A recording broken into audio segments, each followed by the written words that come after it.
and then I wait until I can hear myself, and it's horrible.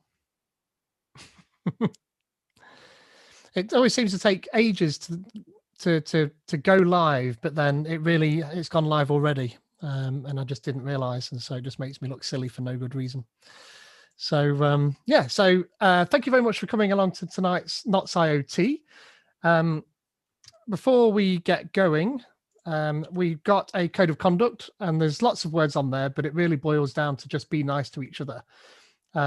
We try and make everybody feel comfortable, and we're open and honest, and don't like to make anybody feel like they're not welcome. So if you do feel like this code of conduct has been broken in any way, then the first place would be just to give me a direct message in the chat on Zoom, and I'll deal with it in the best way possible and keep you up to date with how that works. If not, then @Pete_codes on Twitter is another place you can get a hold of me. So do reach out if you do feel as though something isn't quite right. Onwards from that, we couldn't do any of this without our sponsors. It is slightly easier now that we don't have to buy people pizza and make them sit down on an actual physical seat in somebody else's premises, but we do still need Zoom, and for that, Tech Nottingham have very kindly sponsored our Zoom license. So thanks very much to them, and I'll have another slide about them later on. We're also sponsored by JetBrains, and so we'll talk about them in a minute as well. And Stickers, who make some fantastic stickers that you can't have because we're not in person anymore. But when we do go back into person, all of these things will suddenly become more meaningful. But you can still win yourself a JetBrains license. And so go ahead and tweet on the hashtag NotsIoT during tonight's event. And at some point over the next couple of days, Alan Buxley will win a JetBrains license. He seems to be very lucky at winning JetBrains licenses. I need one. I need all of them. Yeah, well, actually, you may find that you'll get one anyway, because usually by the time this event comes, I've got like 2 licenses that have got 2 days to expire. So I might have 2 to give away anyway, so you might find yourself in luck. But yeah, thanks very much to JetBrains for sponsoring that. So that if you don't know, they make developer tools for developers. So things like Rider and IntelliJ and WebStorm, PHP Storm and ReSharper and all those cool things that you can go and use. And this will give you the facility to have one particular item out of that great swathe of products for free for a year. So well worth it. So tonight we've got Terence Eden talking about his connected House of Horrors. I've seen this talk before and it's fabulous. You will really enjoy this. And we've also got Peter Shaw talking about how you can build your own USB gadgets with .NET. And I've been speaking to Shorty for the last probably 6 months or so about this particular project. And it's quite cool what he's managed to get hack together, essentially, is hacking USB gadgets, really, aren't you? I like that. So that was very good. Coming up next month, we've got Olivier Bloch, who is from the Microsoft Azure IoT team. He's part of the community effort that they've got going on there. Is awesome. He does quite a lot of the IoT shows, if you watch those on Channel 9, where he interviews various different people about what it is they're doing. So yeah, it's cracking. I don't know what he's going to talk about, but whatever he talks about will be good, no doubt. So yeah, that's Thursday, the 18th of March at 6:30 GMT. This coming Monday, we've got Myra Venzel, and she is talking about the architecture of the .NET website. Actually, it's the .NET website. It's the one that you can go to and play with .NET in the browser. That's all written in Blazor and SignalR, and Myra's going to talk about the architecture of that. So that's going to be quite interesting. Myself and Cliff Aegis have just started a new Twitch stream called IoT Live, and we're on the Azure-ish Live Twitch channel. We tend to broadcast at 9 p.m. on a Tuesday night, GMT, and so next Tuesday we will be online around then. And also we are working through some real-world builds at the moment, and we're working with Benjamin Carbe from the Microsoft IoT team to build a LoRaWAN solution with an Azure backend, connecting up various different sensors that you may or may not be able to see in my hand there to a gateway, and then onto a LoRaWAN solution and Azure Digital Twins and all sorts of cool stuff cracking off. So we've just recorded the second of a couple of episodes, probably at least one more episode to do. They're on YouTube. If you find Azure-ish Live on YouTube, you'll find those videos there to catch up on those. So yeah, do tune in for that. Onwards from that, I'm creating a set of Pluralsight courses for the AZ220 IoT developer exam. So do go and check them out. And if anybody would like a 30-day, I think they're still valid, 30-day Pluralsight license, and it's an unlimited one, then do get in touch. I've got a few of those to give away. They're different from the 7-day trials, because the 7-day trials only give you, like, I don't know, 10 hours of footage or something like that you can watch, whereas mine are unlimited, so worth having. I'm also part of a agile engineering podcast, so do go check out that podcast if you're interested in DevOps and agile engineering. And I'm also a part of an Azure-ish Live stream that we've streamed fortnightly at 12:30 p.m. GMT on Twitch as well. So enough about me. Just quickly about Tech Nottingham. Again, they sponsor our Zoom license, and they're the Tech Nottingham community. And in fact, that's where I saw Terence give this talk previously. That whole community is fabulous, and Tech Nottingham itself is amazing. So do go and join their Slack. There's a channel for quite literally everything, including if you just want to sit there and count up from one. You can do that in a channel if you like, or talk about gardening, or COVID if you really wanted to talk about that. But yeah, do go and do that. And with that, we will switch off my slides, and we can do the horrible turnaround to get Terence sharing his screen. It's way easier than having to unplug HDMIs these days anyway. Well, that's the theory. So yes, now we'll go through the ritual of me clicking things and saying, can you see what I'm presenting? So hopefully you can see a test card there. Just give me a thumbs up in the chat if you can see that. We can. Just before Terence starts, we've got a chat there. Ask questions in the chat, and Terence will have a point in his talk where he's going to take questions. So do feel free to mute yourself during the talk, and we'll do questions in a bit. Thank you very much, everyone. Excellent. Well, first of all, thank you so much for inviting me. It's lovely to be back in Nottingham again. I only wish I could be there in person. As Pete said, I'm going to try and keep an eye on the chat. So you can try and ask me questions, but I'll probably get to them at the end. And obviously, I hope you're all staying safe and well, and washing your hands and wearing masks and all those good things. So in the early part of the 21st century, which feels a very long time ago, I was doing my dissertation, and it was about the Internet of Things. We didn't call it the Internet of Things back then. It was ubiquitous computing. It was this crazy idea that in the future we'd have more than one computer in a house, and it would be dotted around us, and it would tell us things, and we'd be able to interact with our homes. And we now live in the future. Well, I live in the future, and the future sucks. It really, really does. But everything I'm about to tell you in this talk is true. You don't have to believe me. You can check the record. Some of this talk is funny, some is sad, some is terrifying. This talk does involve a frank discussion of sex, violence, and death. And if that's not for you, I completely understand. Do feel free to log out and come back for the next talk. No judgment here. So I guess the first most ubiquitous IoT device in the majority of houses in this country is this. It's the TV. It's a smart TV. And I guess we probably all have a smart TV, because it's impossible to buy a TV today which doesn't have an internet connection. But as the old in Soviet Russia jokes go, sometimes TV watches you. Now, this is my TV. I bought this a few months ago. And the first thing that happens when you switch it on is it asks you to agree to a EULA, an end user license agreement. Now, just put your hands up, put a thumbs up in the chat if you always read every end user license agreement for every bit of software and hardware. I don't see any hands going up. No one does. No one does. No one's got time to read all of these things, but you should. You really should. I know it's dull, I know it's boring, but if you don't, it gets worse. So this is what can happen. So Samsung released a smart TV a while ago now, which, oh, sorry, clicked a button. Still seems to be working. Samsung released a smart TV a while ago which had a microphone in it, so you can say TV, volume up, TV, next channel, stuff like that. But buried deep in the end user license agreement was this.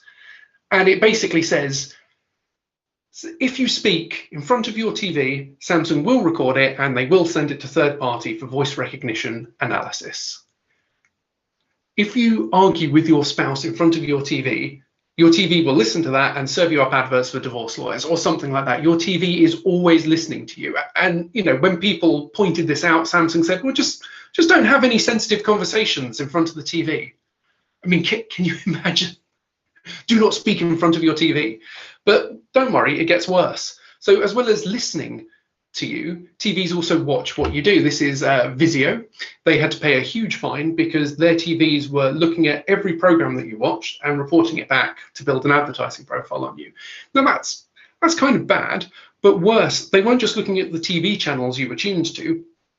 They were looking at the HDMI signal and working out what programs and DVDs you were watching based on what was coming through HDMI. Now, if you know what shows people are watching and what time they're watching, you can probably work out their age, their gender, their sexuality, all sorts of things without them knowing, and start building up very intimate pictures of them.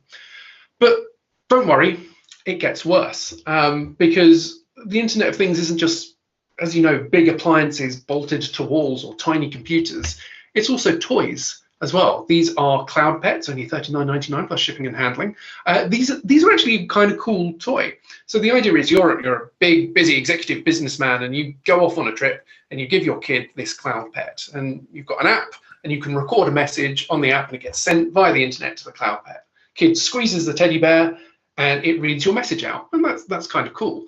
But the people who designed these toys, I either didn't know or didn't care about security, and it turned out they left all the voice recordings on an unsecured website. So you could just go in and listen to every recording that every parent had made to their kids. Don't worry, it gets worse. You could also listen to all the recordings that kids had made to their cloud pets to send back to their parents. Don't worry, it gets worse. Because there was no real authentication on their APIs, you could send a message to any cloud pet that you wanted. Can you imagine, you know, your kid squeezing their teddy bear and being told, you know, buy GameStop shares, or, you know, whatever the worst thing on the internet is at the moment? It's just absolutely terrible because people weren't thinking about security and privacy. Now, don't worry, it gets worse. Even cars aren't safe. This is BMW's electric car. This is the i3 I used to drive on because I had more money than sense.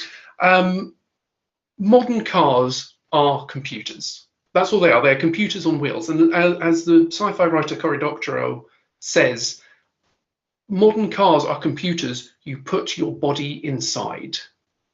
Just think about that for a second. The Internet of Things that you put your body inside. Now, this particular car runs Linux.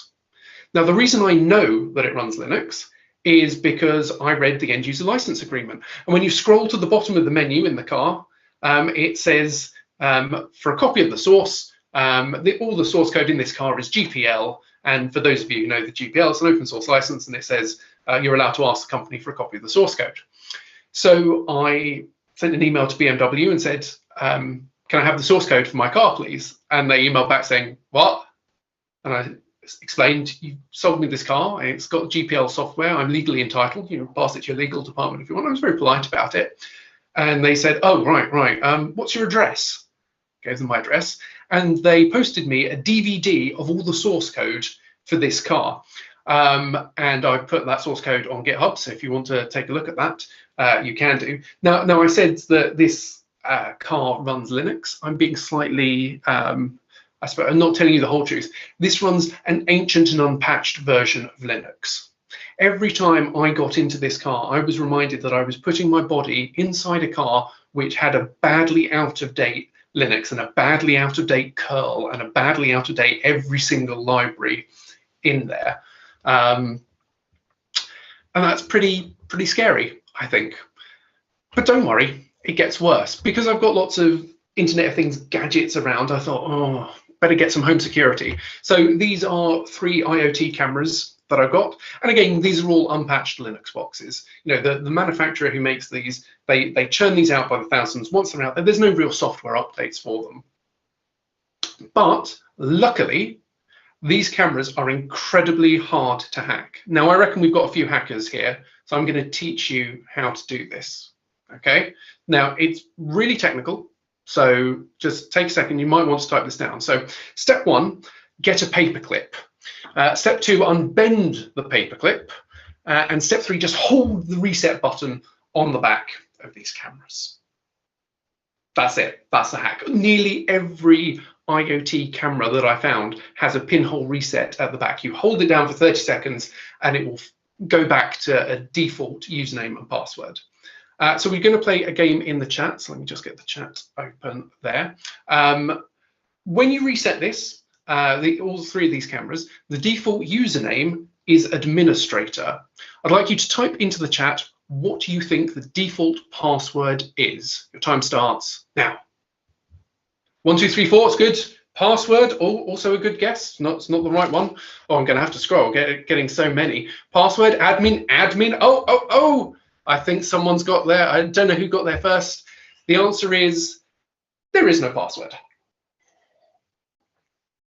Yeah, you hold down the reset, type in administrator, boom, that's it. You're inside someone else's unpatched Linux box, full access, rewrite their camera to do whatever they want.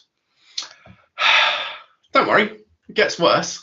Light switches. Lots of you probably have smart light bulbs. I've got a few smart light bulbs, but I was stupid and decided to buy smart light switches. And I bought the cheapest internet connected light switches that I could on Amazon.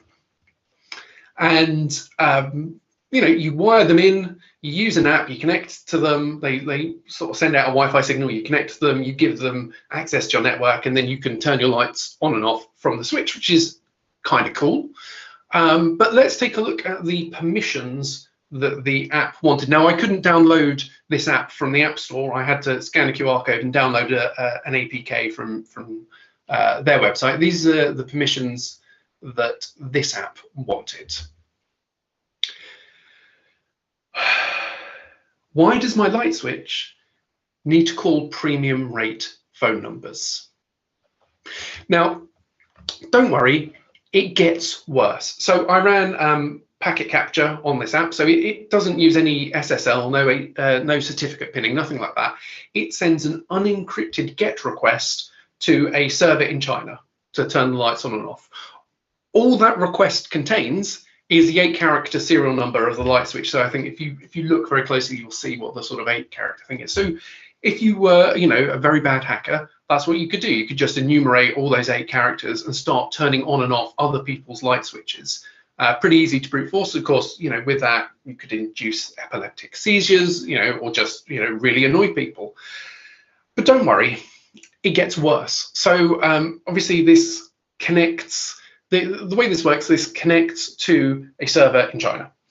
I ran Nmap, the popular networking tool, on that server, and it was running Microsoft Windows Vista.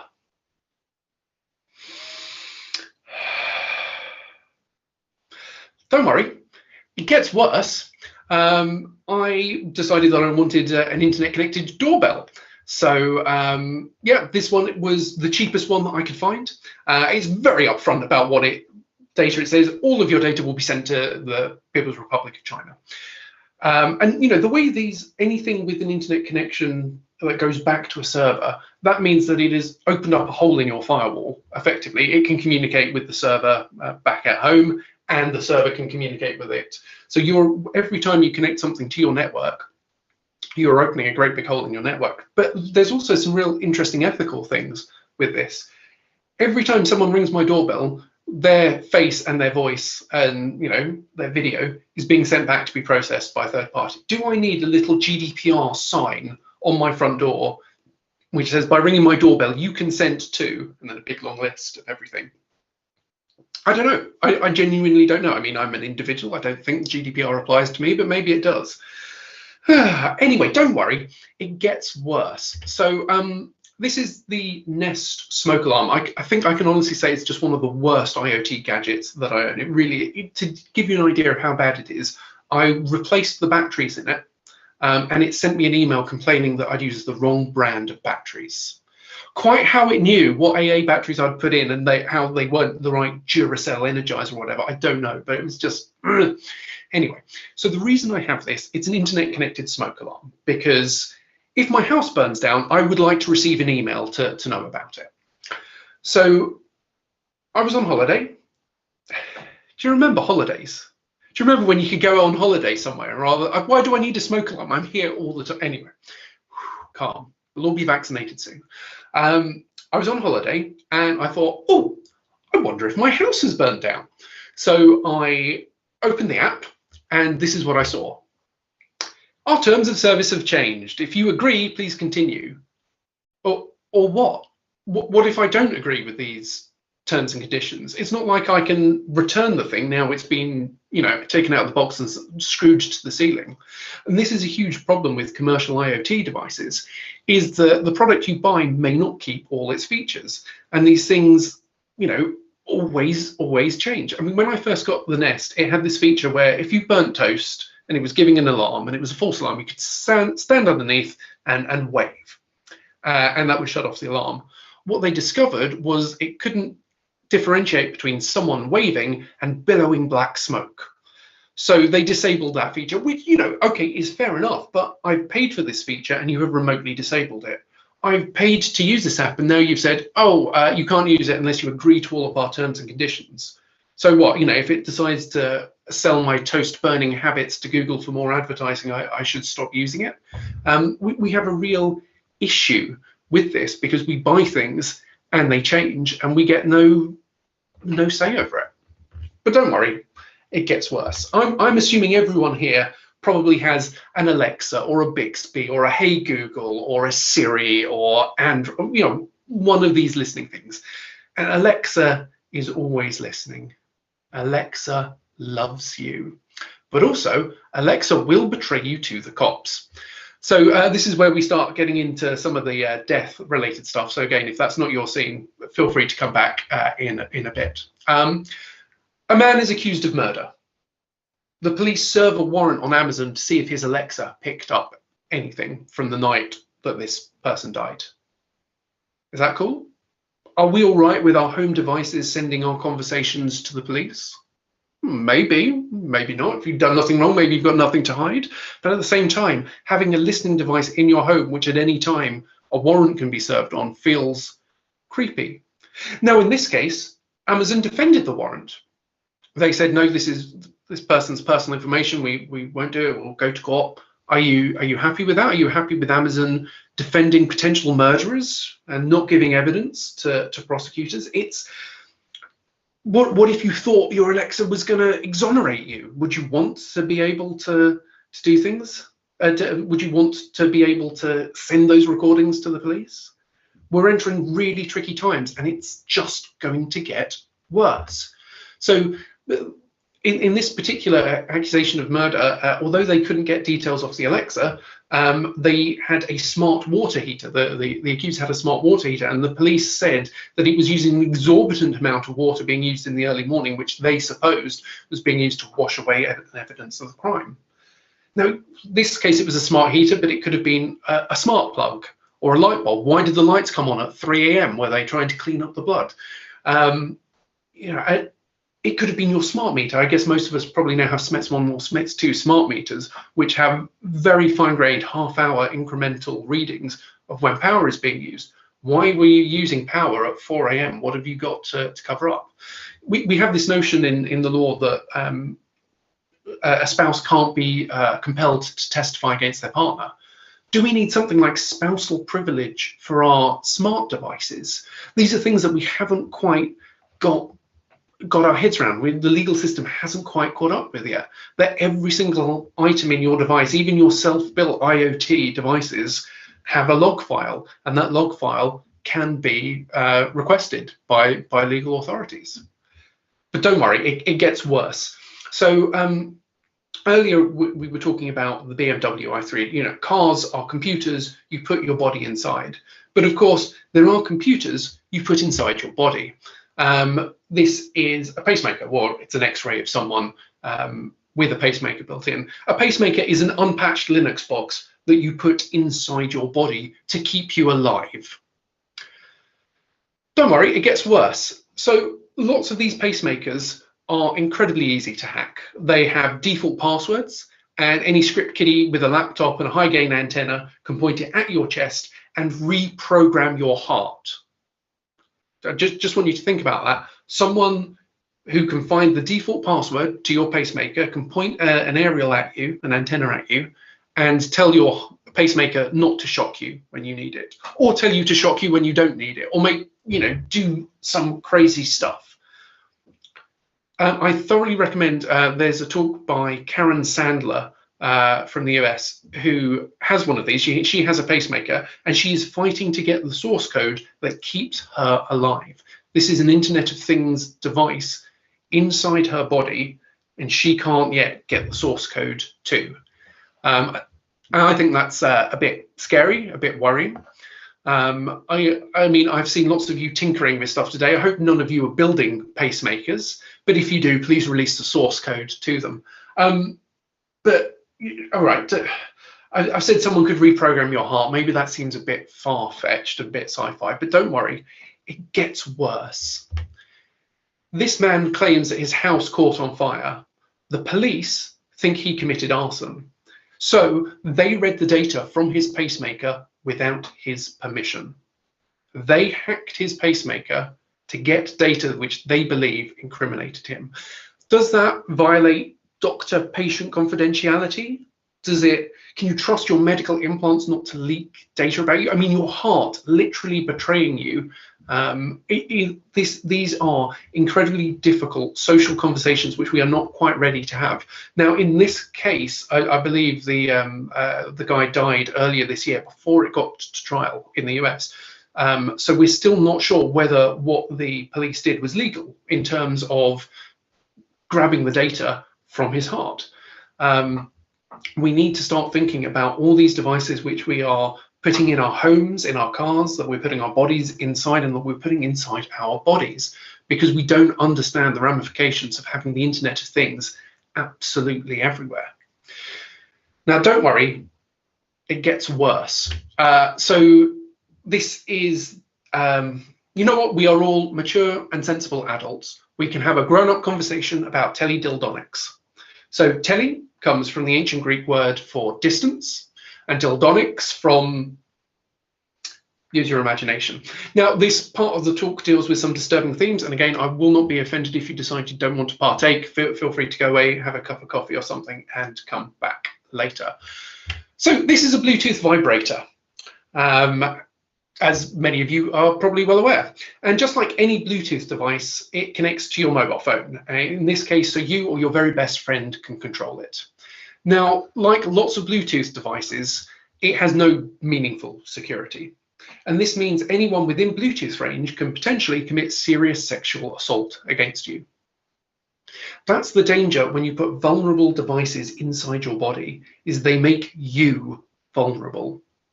But don't worry, it gets worse. So this device has a huge range of sensors, and every minute that you use the vibrator, it sends back to the manufacturer some very intimate data, which you would know if you'd read the end user license agreement. But as we discovered earlier, no one reads the end user license agreement. So this is just a short list of the details about you that the vibrator sends back to the manufacturer. So it sends back your geographic location, so where you use the vibrator, how long you use the vibrator for, and what intensity you use the vibrator. And of course, it also sends back your internal body temperature. Is that what you wanted? Is that what you signed up for when you got yourself and your partner a fun sex toy? That some creepy company in the States would know where, when, how long you used it for, and how hot you got? Is that really what we're expecting from the Internet of Things? Don't worry, it gets worse. So here's another bit of sex tech, and it connects to the internet via Wi-Fi. Now, I know what you're thinking, why does it need Wi-Fi? Well, that little thing at the end is an HD camera for broadcasting, well, for broadcasting. Look, when two or more consenting adults love each other very much, sometimes one of them will use a Wi-Fi enabled camera dildo to make a very special home movie. Now, because it's Wi-Fi, it has a pretty large broadcast range. And of course, this model had a default password set, and no one changes default passwords, which means that anyone within a couple of 100 meters of you could tune into your private broadcast and commit a sexual offense, namely that of voyeurism. Don't worry, it gets worse. This is the Cellmate. Now, as I'm sure a few of you know, this is an internet-connected chastity cage. It is designed to lock away someone's genitals until their partner gives them permission to use them. So you know, place in there, it locks, you use the app, locks that, and then the person with the app gets to control when it gets released. That's all lovely if that's what you consent to. But the API was not designed with security in mind, which meant it was possible for anyone in the world to remotely lock the cage and permanently change the password. So what you thought was a fun toy that your partner could unlock is now permanently attached to you.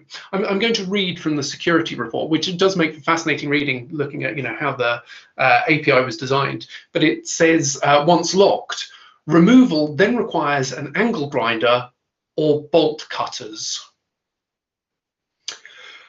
Don't worry, it gets worse. Look, I know 2021 is a weird year. It's a very weird year, but I can't believe I have to say this. Do not attach your genitals or anyone else's genitals to the Internet of Things. Don't worry, it gets worse. It gets worse and worse. Everything is awful. The world is on fire. Our home assistants betray us. Our medical devices get hacked. Our lives get compromised. We have to put our bodies inside unpatched Linux boxes and trust unpatched computers to keep us alive. Everything I have told you in this talk is true. If you buy Internet of Things products, you have to make sure they're safe. And if you are building Internet of Things products, please make sure they're safe. Otherwise, you will find yourself in one of my presentations. Now, there is an interesting little coda to this talk. A few weeks ago, I was having some Wi-Fi troubles. And I went onto my ISP's forum and said, hey, having trouble, some of my devices won't connect, blah, blah, blah. And this is what they replied to me, saying, hi, yeah, I've taken a peek at your Wi-Fi and I can see some devices connect and I can see some devices are having trouble. Any sex toy that you connect to your Wi-Fi can be seen by your ISP's call center staff. Yeah, it got worse. The future is here, and you know what? Kind of sucks. Thank you very much, everyone.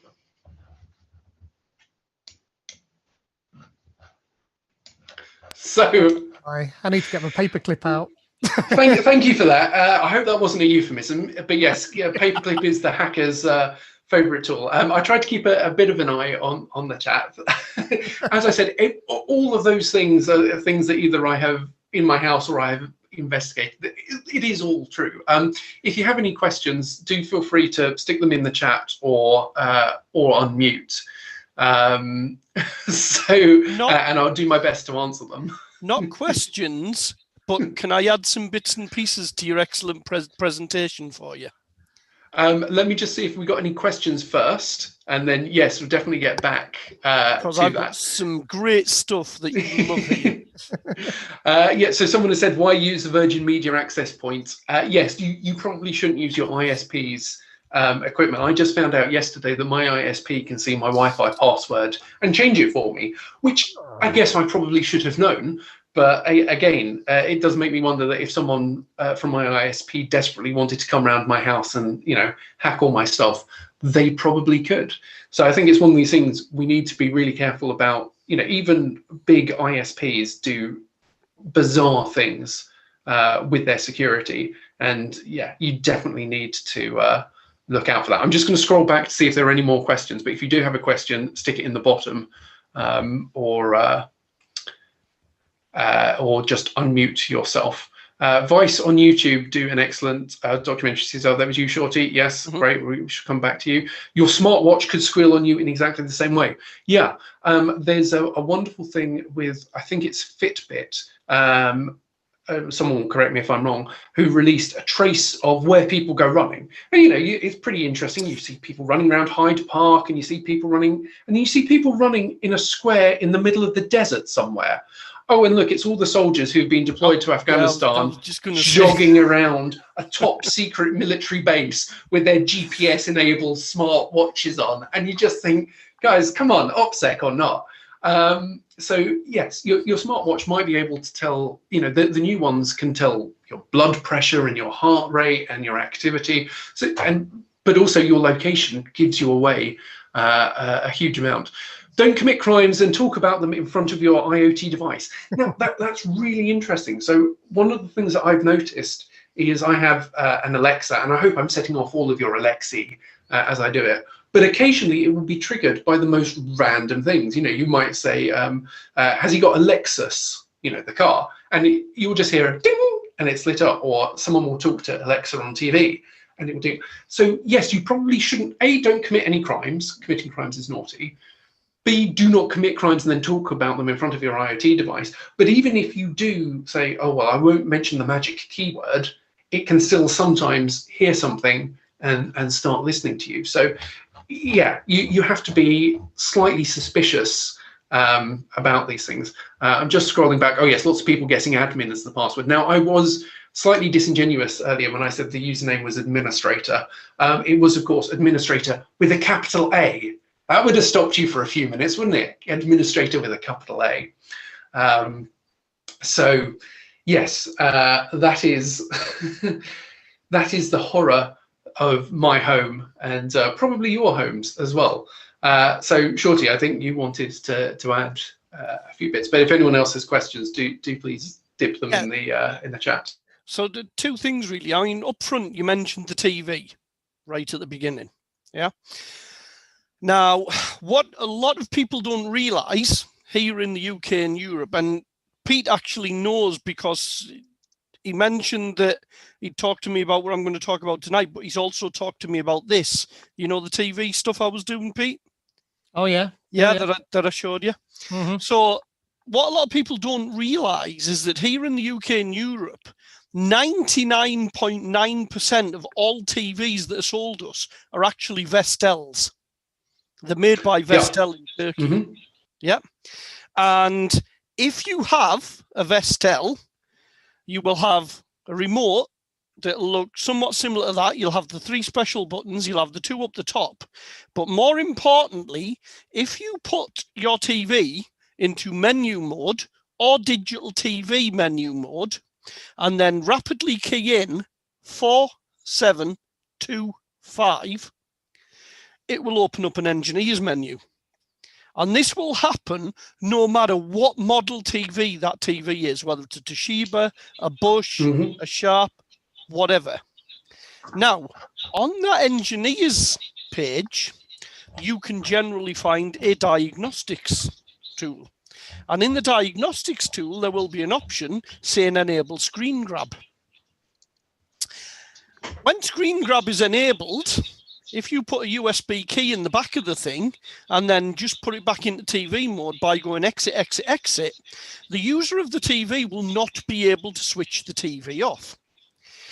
They will press the power button over and over and over and over and over again without realizing that every time they press that power button, it is grabbing the screen display on the TV and saving a copy of it to the USB keychain. I can go one better on the Vestel thing. So I've just put a thing in the link. All Vestel TVs, or at least all the ones I've found, are accessible over Telnet. So anyone on your network can remote control your TV and log into it. It's amazing. So the way that works, it's not every TV, because the more modern ones, they've actually started patching around it and stopped it from working. Just to the right of me here, I have a Polaroid 47-inch sat on the other desk. That is one of the older ones. Now, the reason I was telling you about the engineering panel from the remote is because when you look at the TV motherboard, on that engineer's page, it will have an MB number on it. In the case of the Polaroid, it's an MB110, which is quite an early board. So if you've got a machine, if you've got a set with an MB110 board in, you can be pretty much guaranteed that that telnet port is open. Now, that port is also changed depending on vendor customizations. So some vendors been a little bit more savvy than others. Toshiba, for example, the other two TVs I have are both Toshibas, and both of them are locked up tighter than the proverbial nuns. Yeah, the telnet port is not open on them. It's not to say it can't be opened, but it is not open by default. Yeah, and on the ones that it is open on, some of the more recent ones, what they've actually done is they've patched the flaw in it, and that flaw is what's called the command and control port. A lot of these TVs are designed to be digital signage products for advertising, billboards, things like that, menus in takeaways. And the initial bug, the reason you could get telnet on them originally was because when a command wasn't understood by the command interpreter that came as part of the TV's firmware, it defaulted to passing it through the underlying Linux operating system. And it did so with full root privileges. No login or anything. It just basically said, I don't understand what you want to do. Let's see if there's a command on the system that does this. So what you could in effect do is you could put a keychain in with an ARM binary on, because it's an ARM v7 processor, quad core that's in the things mostly, with an ARM binary on that was statically linked, that did something rather nefarious.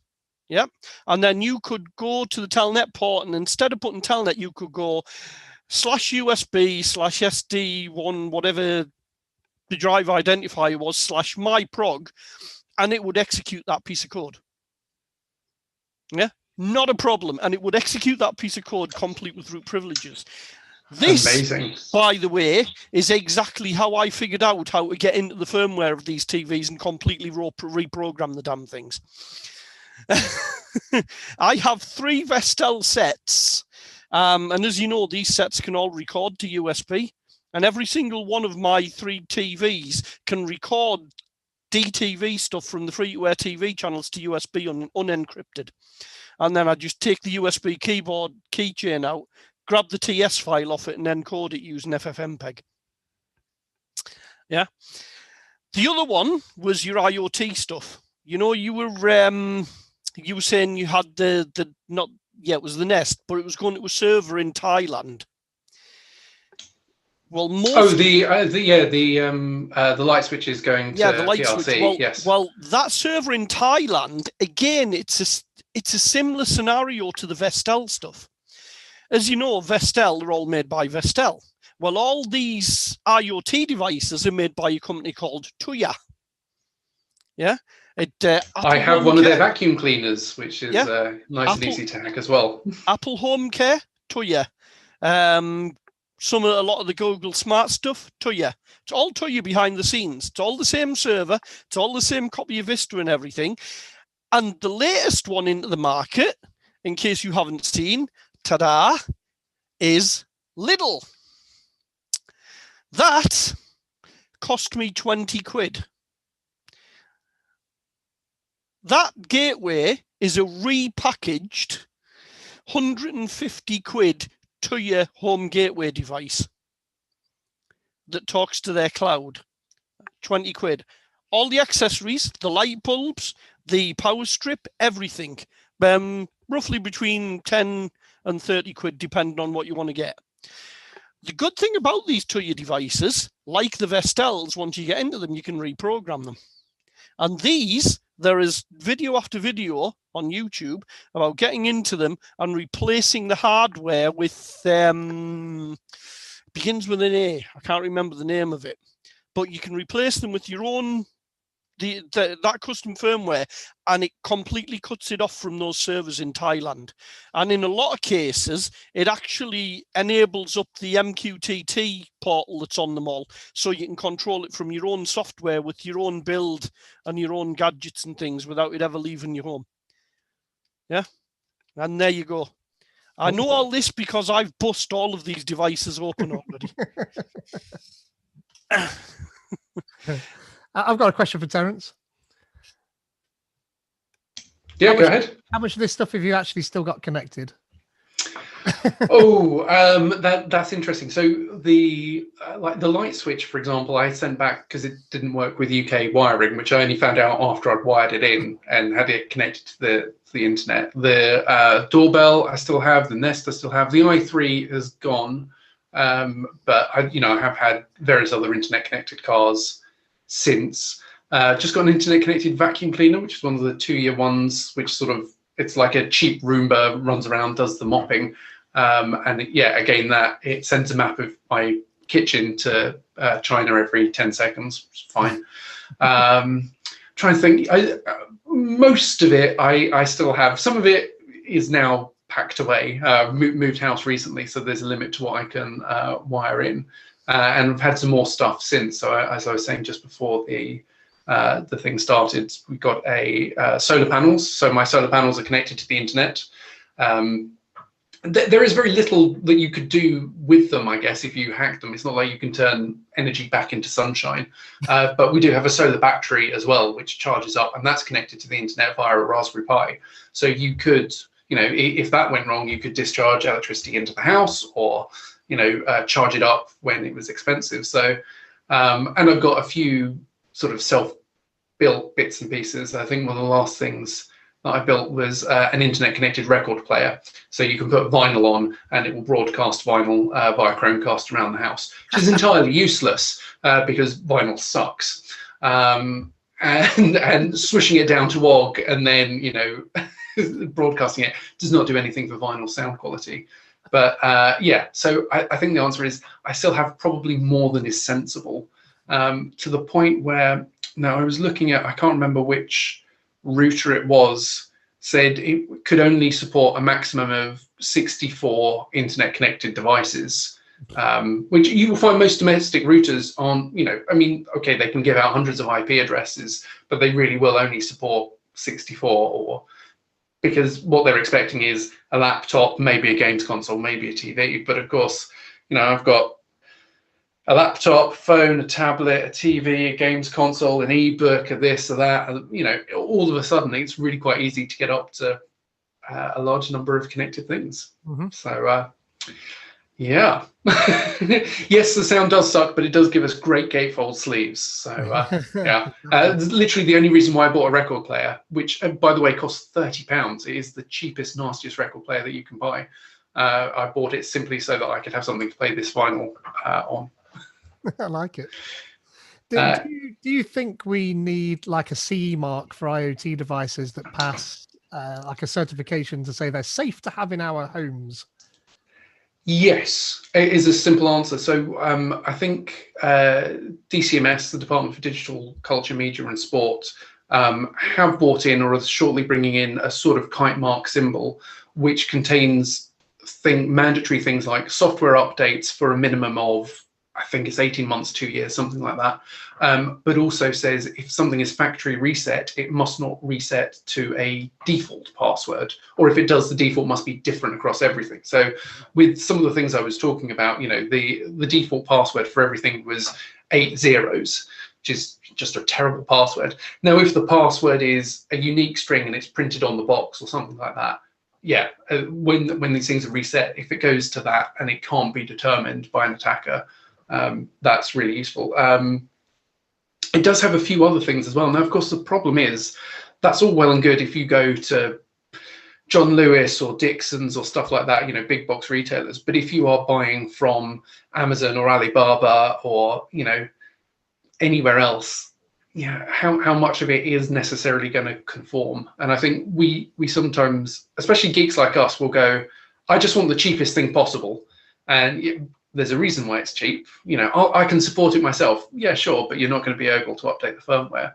Or we try and build it ourselves, and of course, then we don't bother to update the binary, and then it shows up on Shodan, and all of a sudden, your entire network's compromised. So, you know what?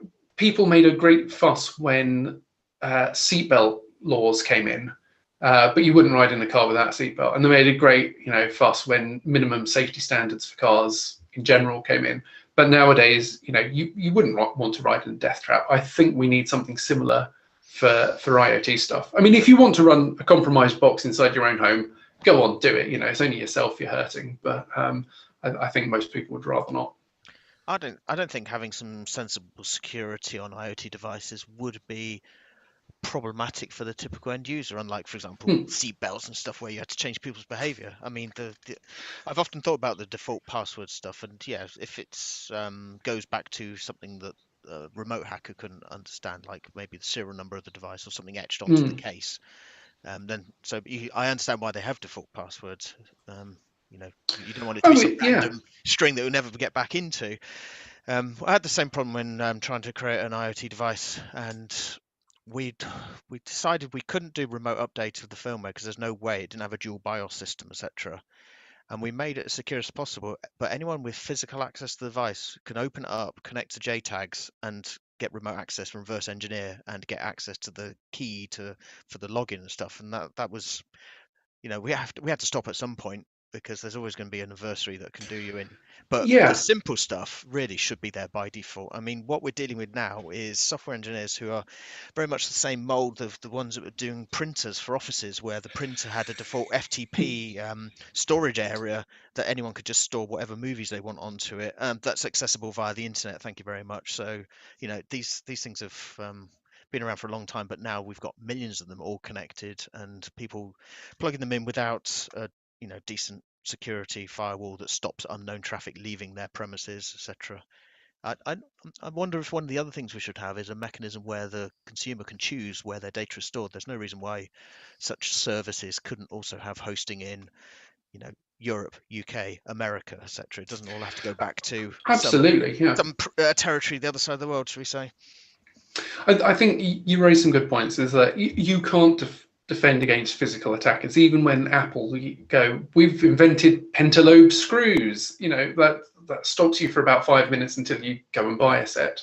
And yeah, you're right, you can glue things down and make things hard to get into, but you can't defend against a sufficiently determined attacker. But what you can do is make it so that the defaults are not actively dangerous to people. And I think that also goes to where you store the data as well. So, I mean, with the Data Protection Act that we have, things should be stored in territories which respect our laws and our rights.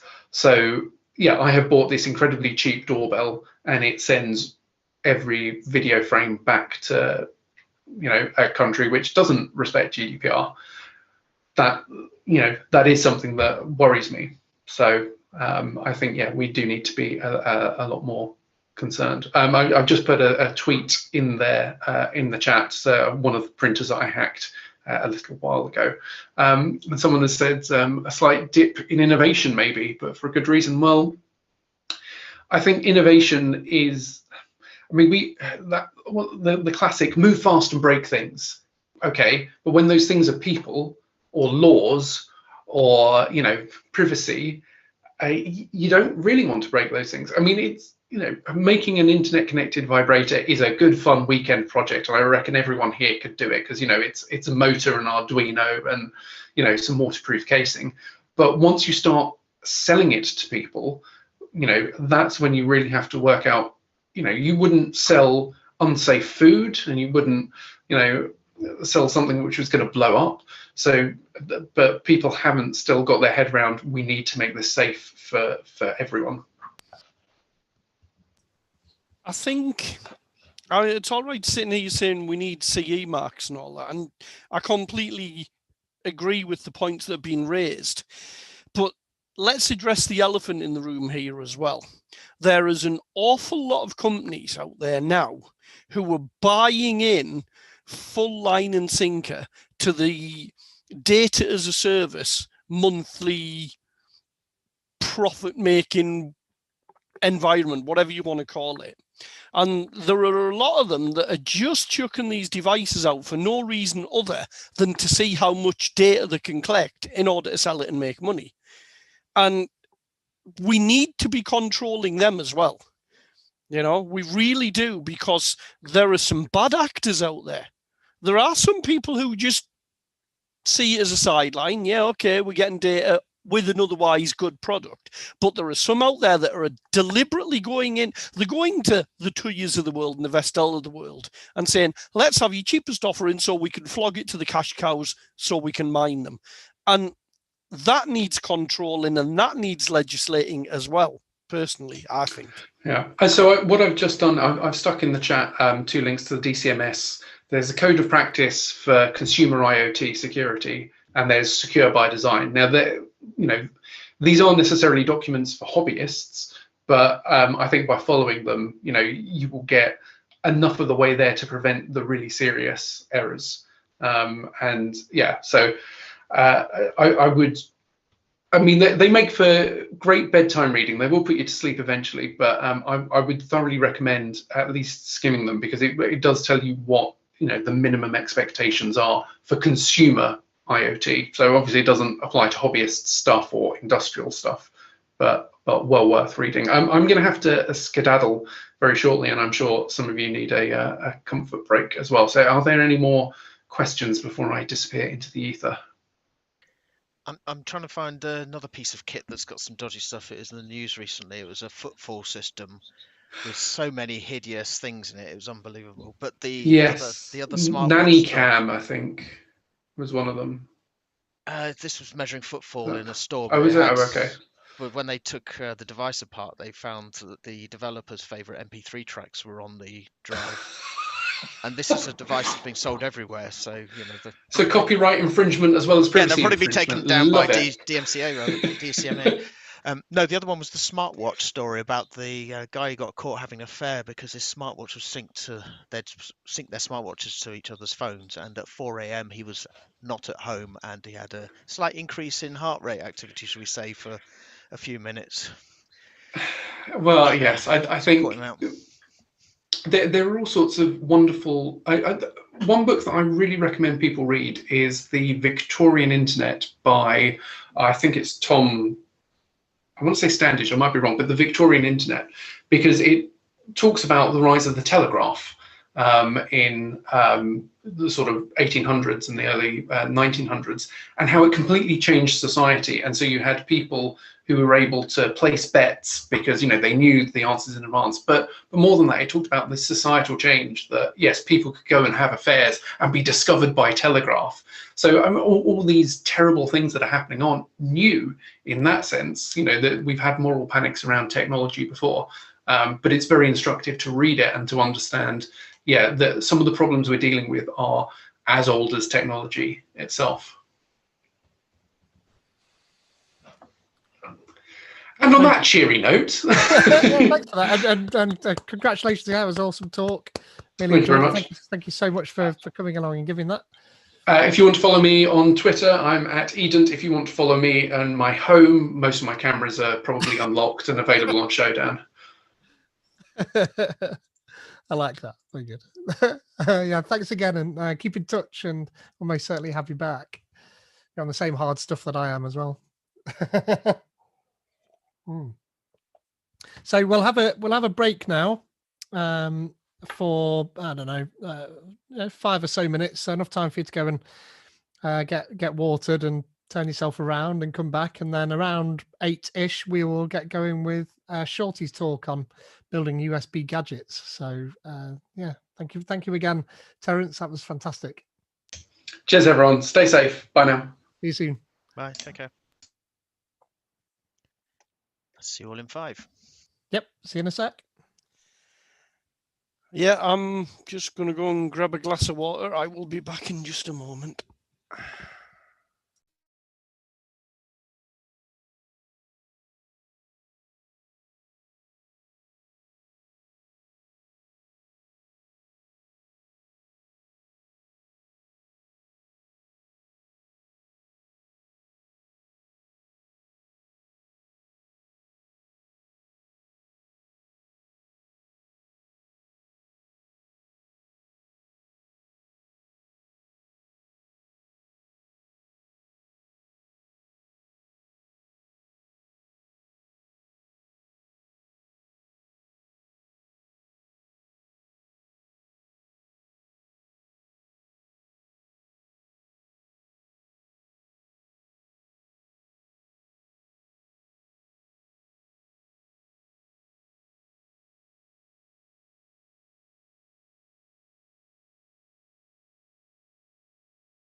So anyone got any pizza then? Luckily, I have just finished a whole pizza. Yeah, I do miss the in-person events. Being able to mill around the room, grabbing pizzas and beers and cokes and things. Yeah. I've been trapped self-isolating for the last week and almost week and a half at this point. So any sort of going outside would be amazing. I fortunately live in a quite quiet, semi-rural corner of County Durham, where the infection rates are not too high. You know, and there's not too bad here, and there's lots of open space around. So I've been blessed with the ability to go for yomps off and out into the countryside along the cycle tracks and what have you, miles away from anybody. Yeah, same here. You know, the only working from home most of the time. The one day I go into the office last week was the one day that someone developed COVID symptoms. Oh God! Well, the biggest problem I've had is not that I've been pinned down or that I've been in lockdown because of COVID. It's been because the weather's been too bad to actually go out. I know. I went for a walk in my garden in the pouring rain yesterday because I just needed to get out the house and I'm not allowed to go outside the property boundary at the moment. So no, laps in the rain. Fantastic. I have to admit, in the summer, like summer gone when it first hit, we didn't have too bad of a summer because where I live, it's quite a close-knit community and we're in a little cul-de-sac, but all the front gardens are all open plan. Yeah.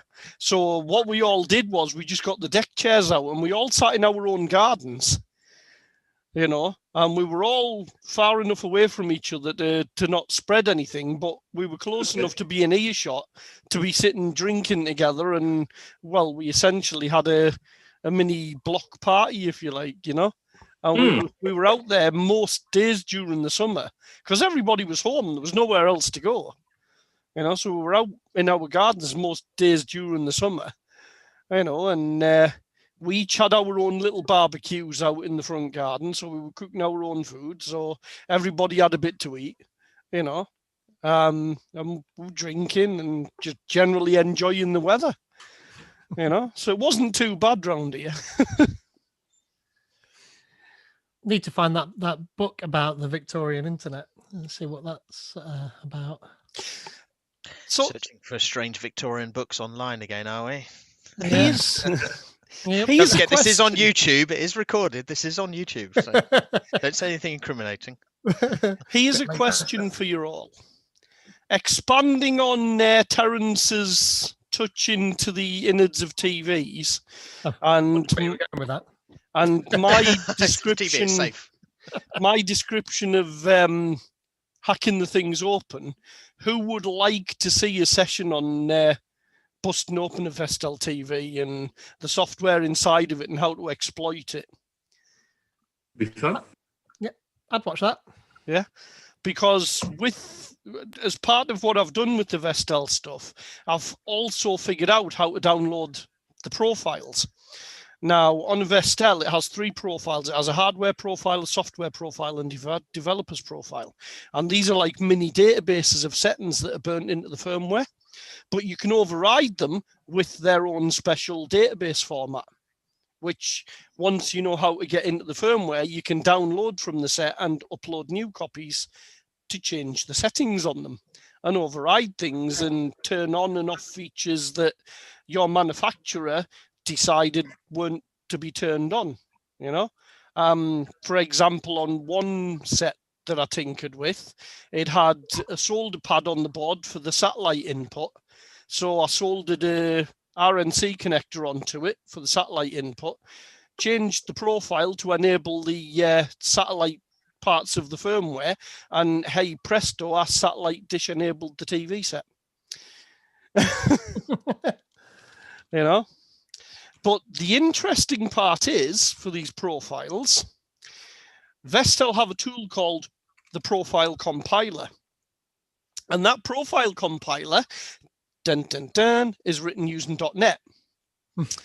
So, .NET Reflector, IL Spy, half an hour later, I now possess the software. I now possess the source code, for the Vestel profile compiler, and I can build custom compiler settings sets for these TVs. Mental. Also have a little .NET program that takes a profile database and busts it open and turns it all into an XML tree, which you can then edit and recompile with the compiler tool to send back to the TV. And last but not least, if you look on a lot of these TVs, if you've got the ability to scan your network and you've got one of these, do a monitor on your gateway and you will probably find that it looks for a site called portaltv.tv. Yeah. Portaltv.tv is sat on an Amazon AWS server and it's wide open. If you hit the front end will it'll give you a web forms app and it'll give you a please enter username and password box. But the password is actually requesting the front end form twice and sending the form data from the payload back to the original request. Yeah. So I've also written a little .NET tool, which I've called Vestel Get. And once you know the path of a file on the server, you can type Vestel Get /images/TV image /blah/blah, and it'll download the file from the server for you, bypassing their also good protection and password system on it. Not so much. Yeah. I actually have a mirror of the entire Portal TV application from Vestel servers. Oh dear. And that led me to some other interesting findings into something called HBB TV. More is the point, the API that the HTML applications that run on these things use. You know, when you see HTML page and it has a little TV window in it showing you the TV picture playing and all that. Well, what I will do, rather than gob about this, I will just find a little YouTube video for you to watch. It will take me 2 seconds because it's a video that I recorded. Don't forget to tick the box for sharing video then if you're going to do that.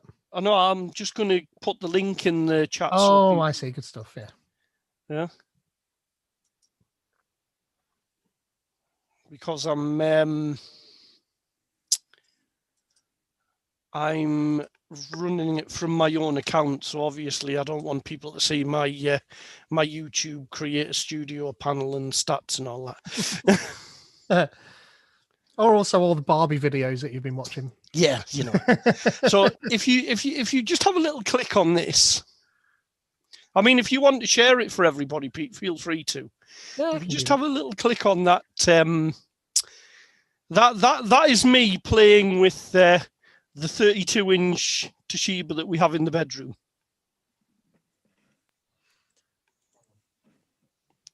Little TV. What are we going to do to you then? Are we going to torture you? Do you deserve to be tortured?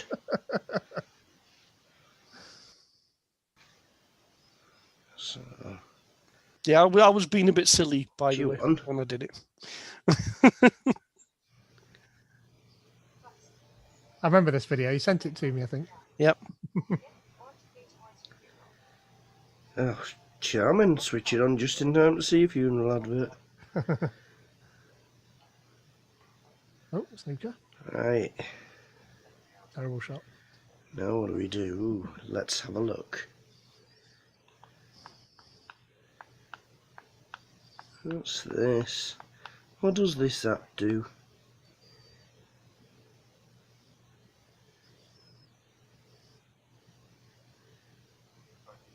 It started. What started? That app started something. Oh, hang on. It's now got a new site. Started my hacked HTML platform. Looks like I have control of the HTML subsystem in this TV now. Wonder what this bottom icon does. That looks like it could be interesting. My, oh my, oh my. Did you ever see a TV set do that?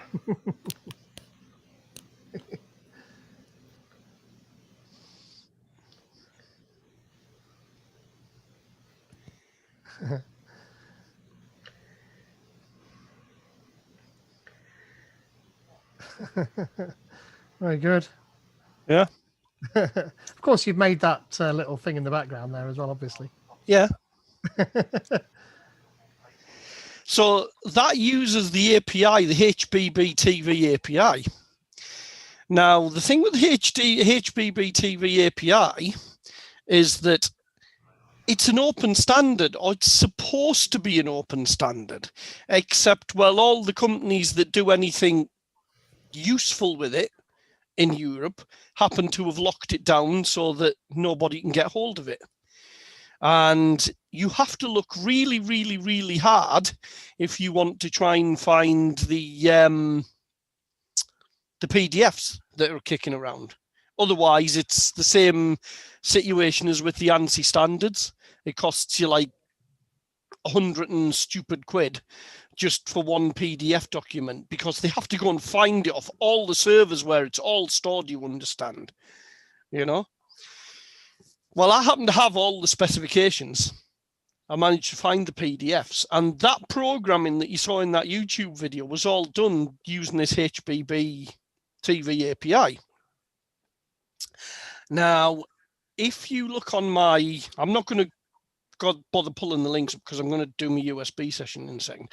But if you look on my GitHub page, you'll find that I have an experimental desktop browser on there that I started writing using WebView 2, which I'm in the process of rewriting now that it's gone release and has better code in it. And I am basically implementing the HBB TV API in a desktop browser so that you can build and test applications to do this on the Windows desktop, and then just copy the things straight onto a Vestel TV set and they will run. Cool. Yeah. I like it. And I've got all the programming details. And the good thing about it, that one that you saw in the video there as well, that was all written using Blazor. Nice. Yeah. Canvas on the background, the Blazor canvas. Yeah, and then HBB TV to put the TV overlay on it and everything. The white screen and the sidebar, yeah, that's .NET Core, a .NET Core, like an ASP.NET Core application running on a Linux server. So it's all .NET stuff. I like it. Right, should we go on with your talk? Is everybody there? Yeah, seated comfortably. Yeah, it's. I don't know what's wrong with it, actually. I think the blooming locking mechanism slipped a little bit. Right. Is everybody ready for this one? Yep, go ahead. Okay, you've disabled participant screen sharing.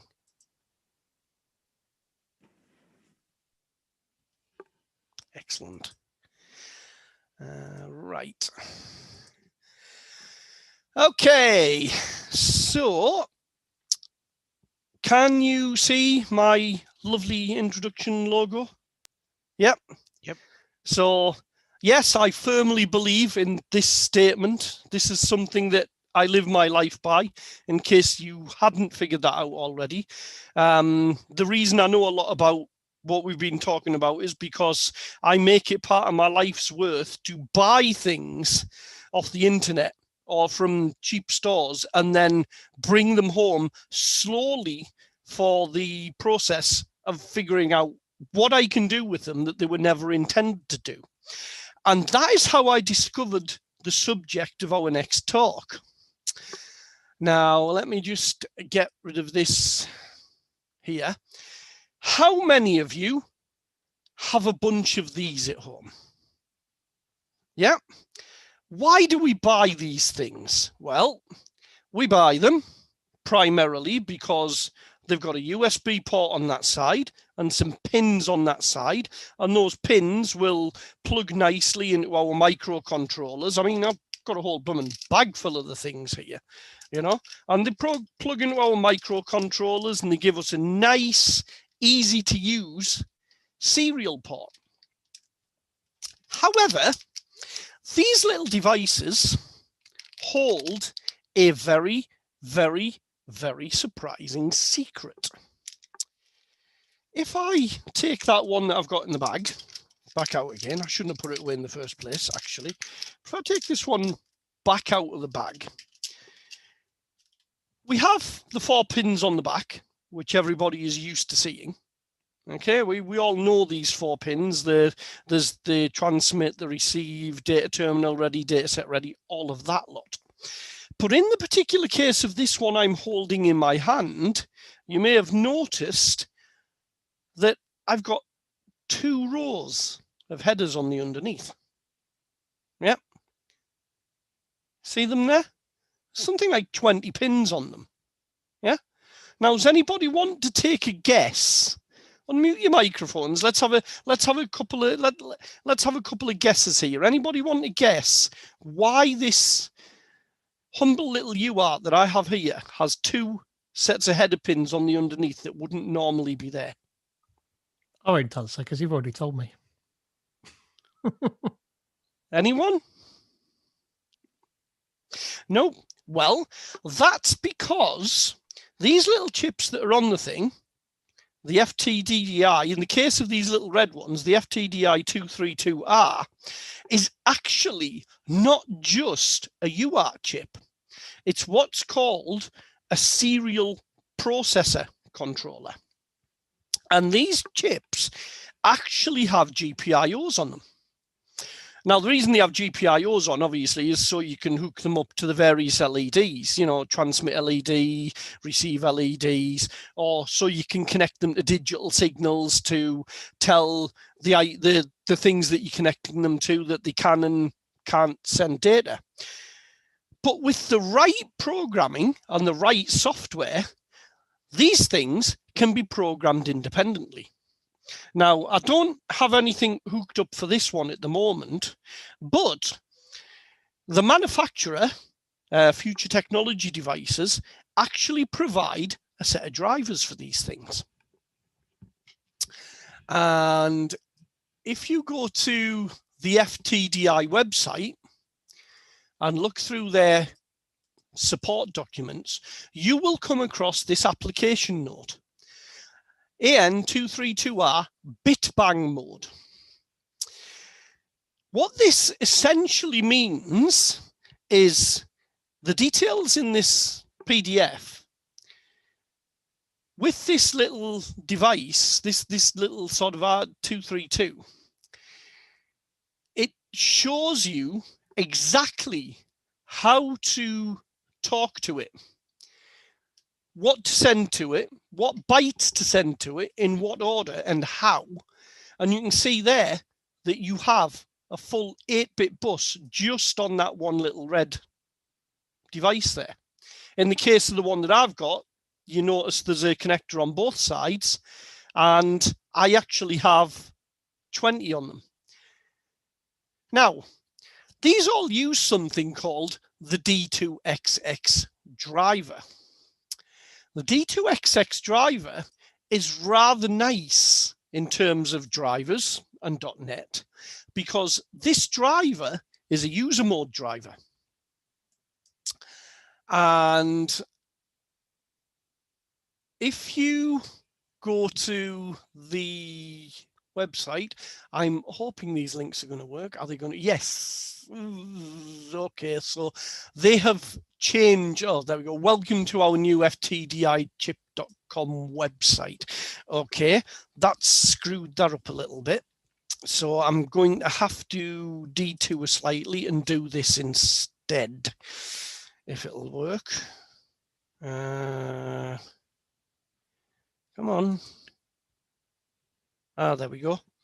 You'll have to ignore the actual device that's plugged in, but what you would download is this, okay? And with this application, can I actually? I think I say a link to that on the left, FT Prog in that utility. Oh, there, yes, there it is.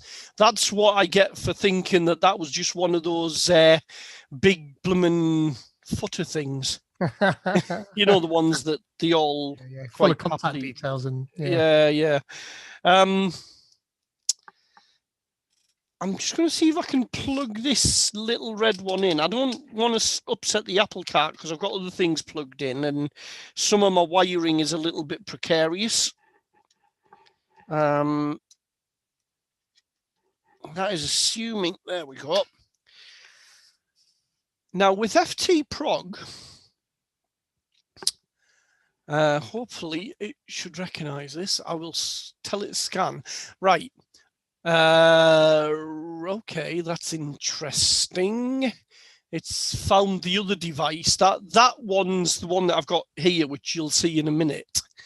It doesn't seem to have picked the other one up for some reason. No, okay. Well, this will suffice to tell me what I'm about to explain to you anyway. Maybe that's just a power lead. I don't know. It's maybe not a data. So this device, let me just do this. No, I want the other camera. Oh, okay, that's not going to work, is it? That camera is probably just the one that you're looking through at the moment. So yeah, it's the one in Zoom. But the problem is, in its infinite wisdom as a Windows straight app, it decided it. Oh, it hasn't. It decided it wanted to lock the UI temporarily, so I couldn't move it out the screen share.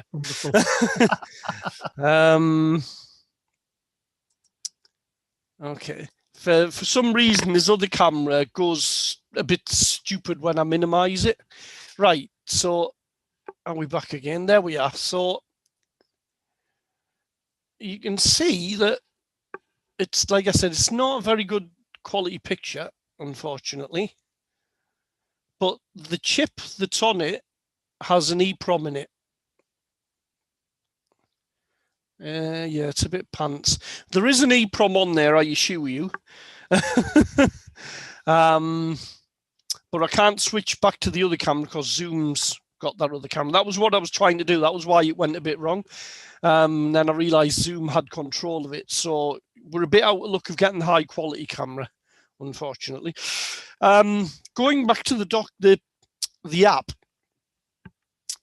you can reprogram these chips to work in different modes.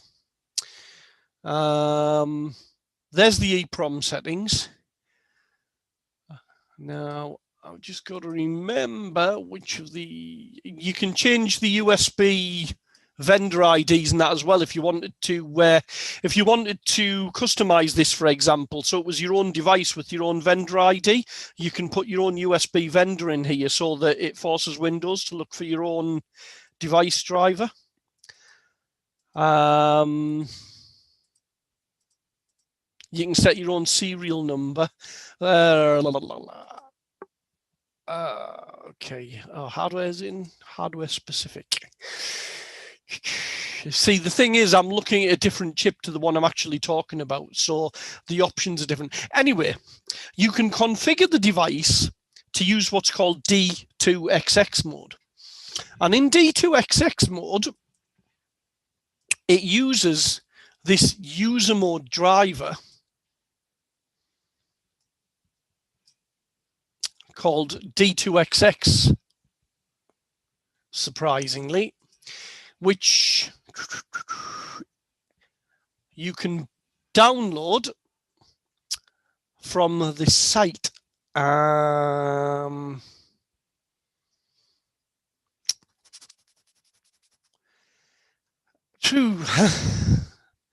Oh, there, it's probably under here somewhere.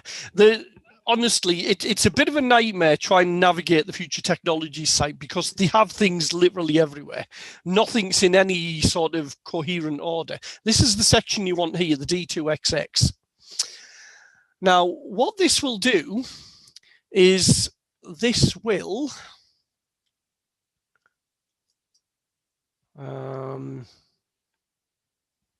These virtual COM port drivers are the ones that you normally used to. These are the ones that come by default when you plug one of these devices in. And Windows will automatically install these.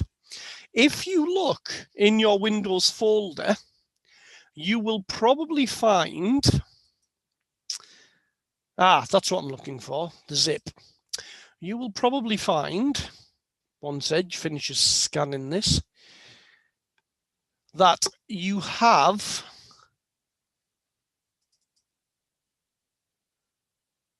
this here, ftd2xx.dll. Now that DLL file has .NET C# bindings for it. They're not included in this particular driver file, but they are included in some of the other downloads that you can get from the Future Technology site. And if you look on NuGet, there are a number of different libraries that you can use to talk to the Future Technologies chip. And these libraries will enable all of this bit banging goodness for you. Yeah, these various guides, and last time I looked, there was somewhere round about 150, maybe more, of these different application notes, all free to download from Future Technology. And because all of them describe using the D2XX driver, and because you can talk to it from regular user mode C# managed code, you don't need certifications, you don't need a driver, what's the word, driver certification from Microsoft. You can just run them as is. You don't even need administrator privileges in a lot of cases to do anything useful with these. You can see there, you can see here, it explains how to start the bitbang mode. So what you basically do is you use the C# interface, you open the interface in C# using the D2XX lib, and you send these various byte sequences, and it replies back, or should reply back, as expected. Now, these little red ones are absolutely great. They're an amazing piece of kit, but they have one small flaw. And that flaw is that they have a massive timing bug on them.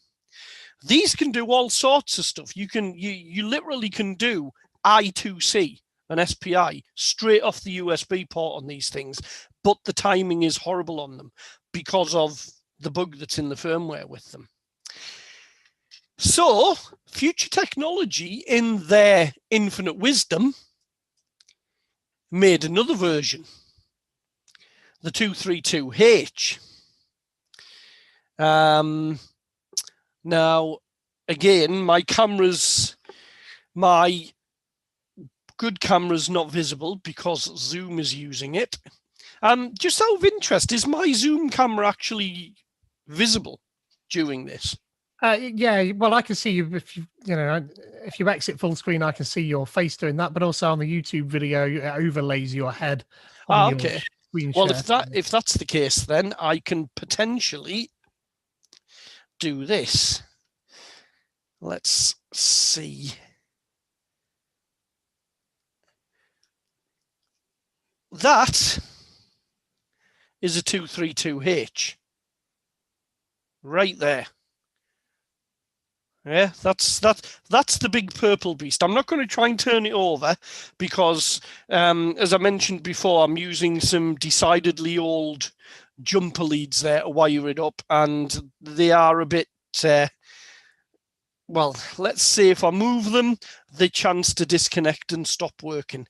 And I really don't want it to stop working with what I'm about to show you.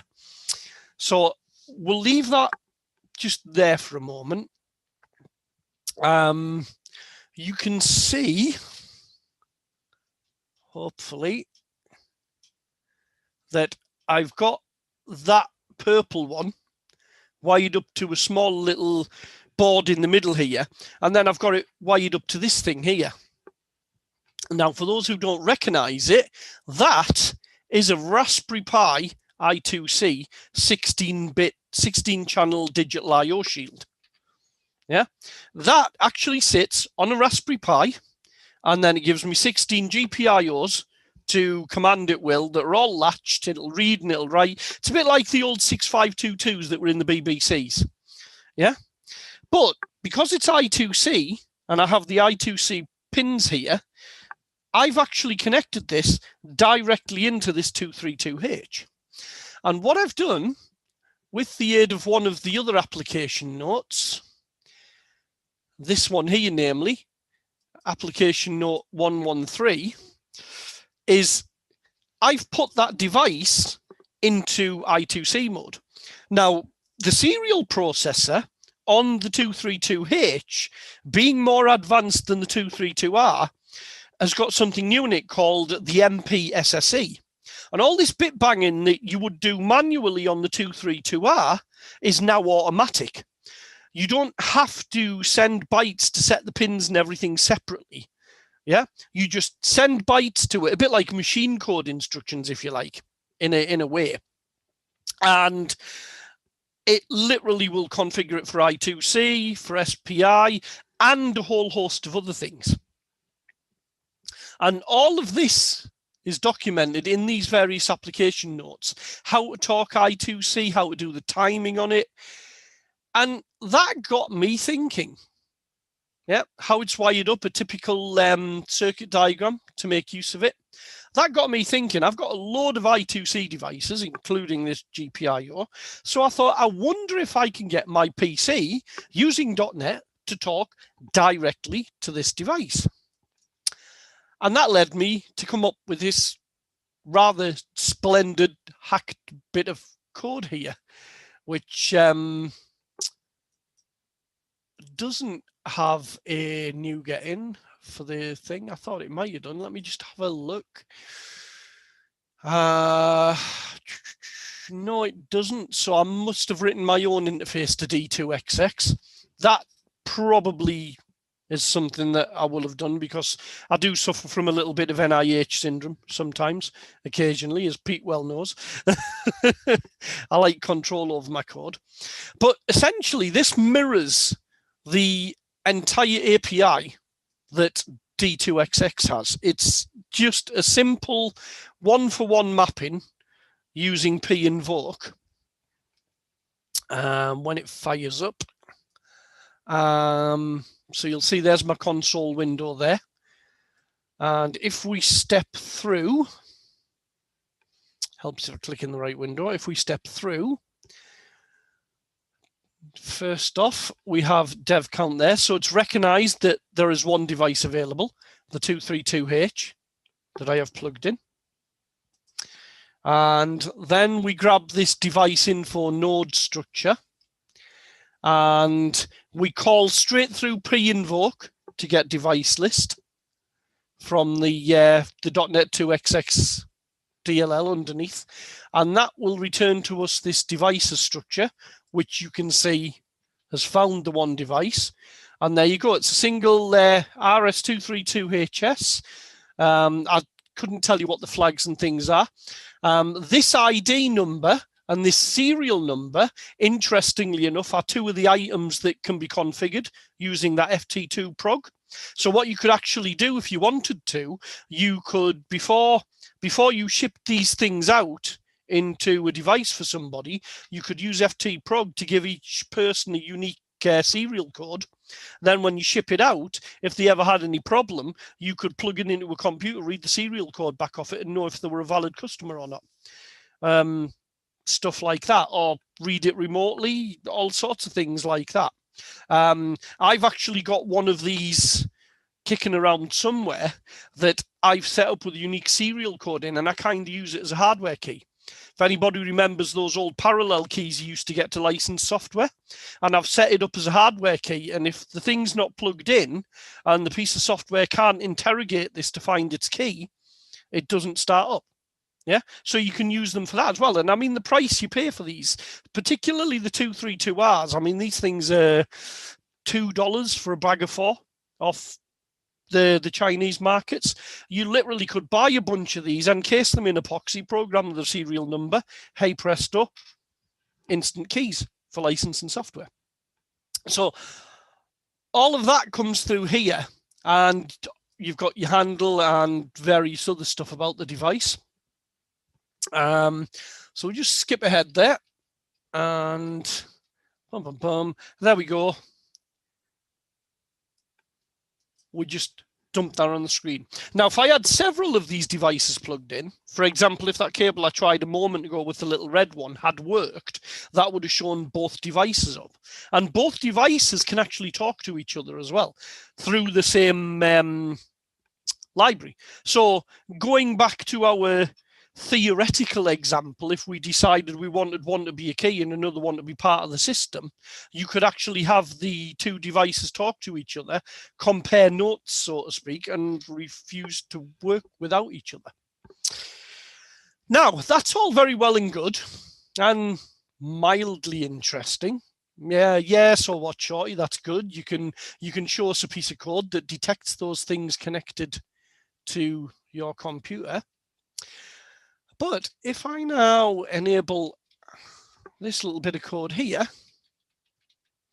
I'm assuming everybody here has got a Raspberry Pi, and I have at some stage potentially had a play around with the I2C tools on the Raspberry Pi. Yes? If I run this now, we'll just put a breakpoint there. We'll skip it forward. And if I F10 on that, does this little display here look familiar to anybody?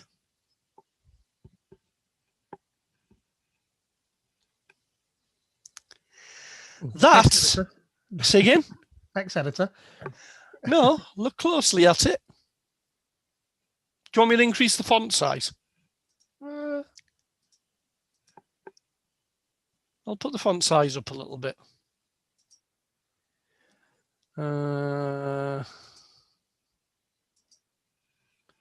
See that better? You can just hold control and spin your mouse wheel and that should zoom in. I did not know that. I've learned something new there. Unless all right, well, enough of the guessing games. That is actually the I2C scanning utility ported from the Raspberry Pi operating system to .NET Core. Okay. Yeah, so you can see there that I've got a device at 24. And that device at 24 is our little 16-pin GPIO thing. Yeah? So right now, as far as my PC here is concerned, I have this 16-channel GPIO device connected via my USB, and I could now, if I wish to, send and receive bytes using standard I2C terminology and I2C protocols, serial data, using this library to and from that device. And obviously, it's a 16-pin GPIO, so I could link 16 devices onto that, LEDs, relays. It's 5-volt logic. So I could connect that to an Arduino and send signals to an Arduino, but the possibilities are endless. I can basically do with that device everything that the Raspberry Pi would do with it. Yeah? And that opens up some interesting possibilities because this is designed for a Raspberry Pi, but debugging on a Raspberry Pi is a bit of a nightmare. Yeah? So I could, in theory, develop .NET code on here using this device, trace through it in the debugger, watch and make sure that all my I2C stuff's working, complete with hardware, complete with debugging, then just stick that backplane back on my Raspberry Pi, wire everything up, put the code on the Raspberry Pi, and run it in .NET Core. Yeah? And this, by the way, this is .NET Core that this is written in, this interface that you see on screen now, by the way. And just to further prove that this is not just a setup, that I haven't just made a pretty display to try and convince you that what I'm talking about is right, we're going to go back here and we're going to open this, and I'm going to disconnect this here. So there you go, just to give you a closer look up at that. It's I forget the number of it. It's an MCP microchip MCP chip. We're going to take this, which many of you will probably recognize. It's the standard Hitachi LCD device, but this has an I2C backplane strapped on the back of it. And I'm getting old, so my sight is not what it used to be, says he, as he tries to see what the bloody labels on the pins are. Yep, ground's the one nearest the top, followed by VCC. So if we connect this one up. Bang. Yeah, I was waiting for that. I knew you were going to do that, Mr. You like a bit of trolling. Sizzle, sizzle. Which one was the... Yeah, that one's the data, then the clock. So the data is my grey. And then the clock. And you can see my dodgy wiring here because the display is flickering like buggery.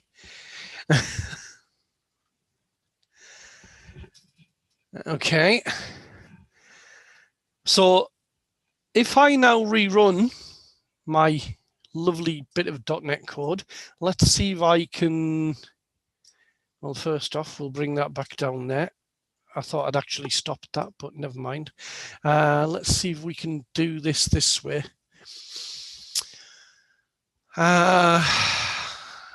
Push you down out the road.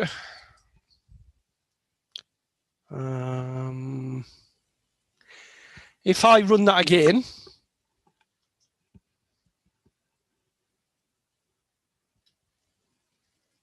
has that actually breakpointed? I don't know, has it? Ah, there we go. I'm not used to using Visual Studio in such a constrained... Right, that's where I want to be, down to that point there. If I run that again, you should see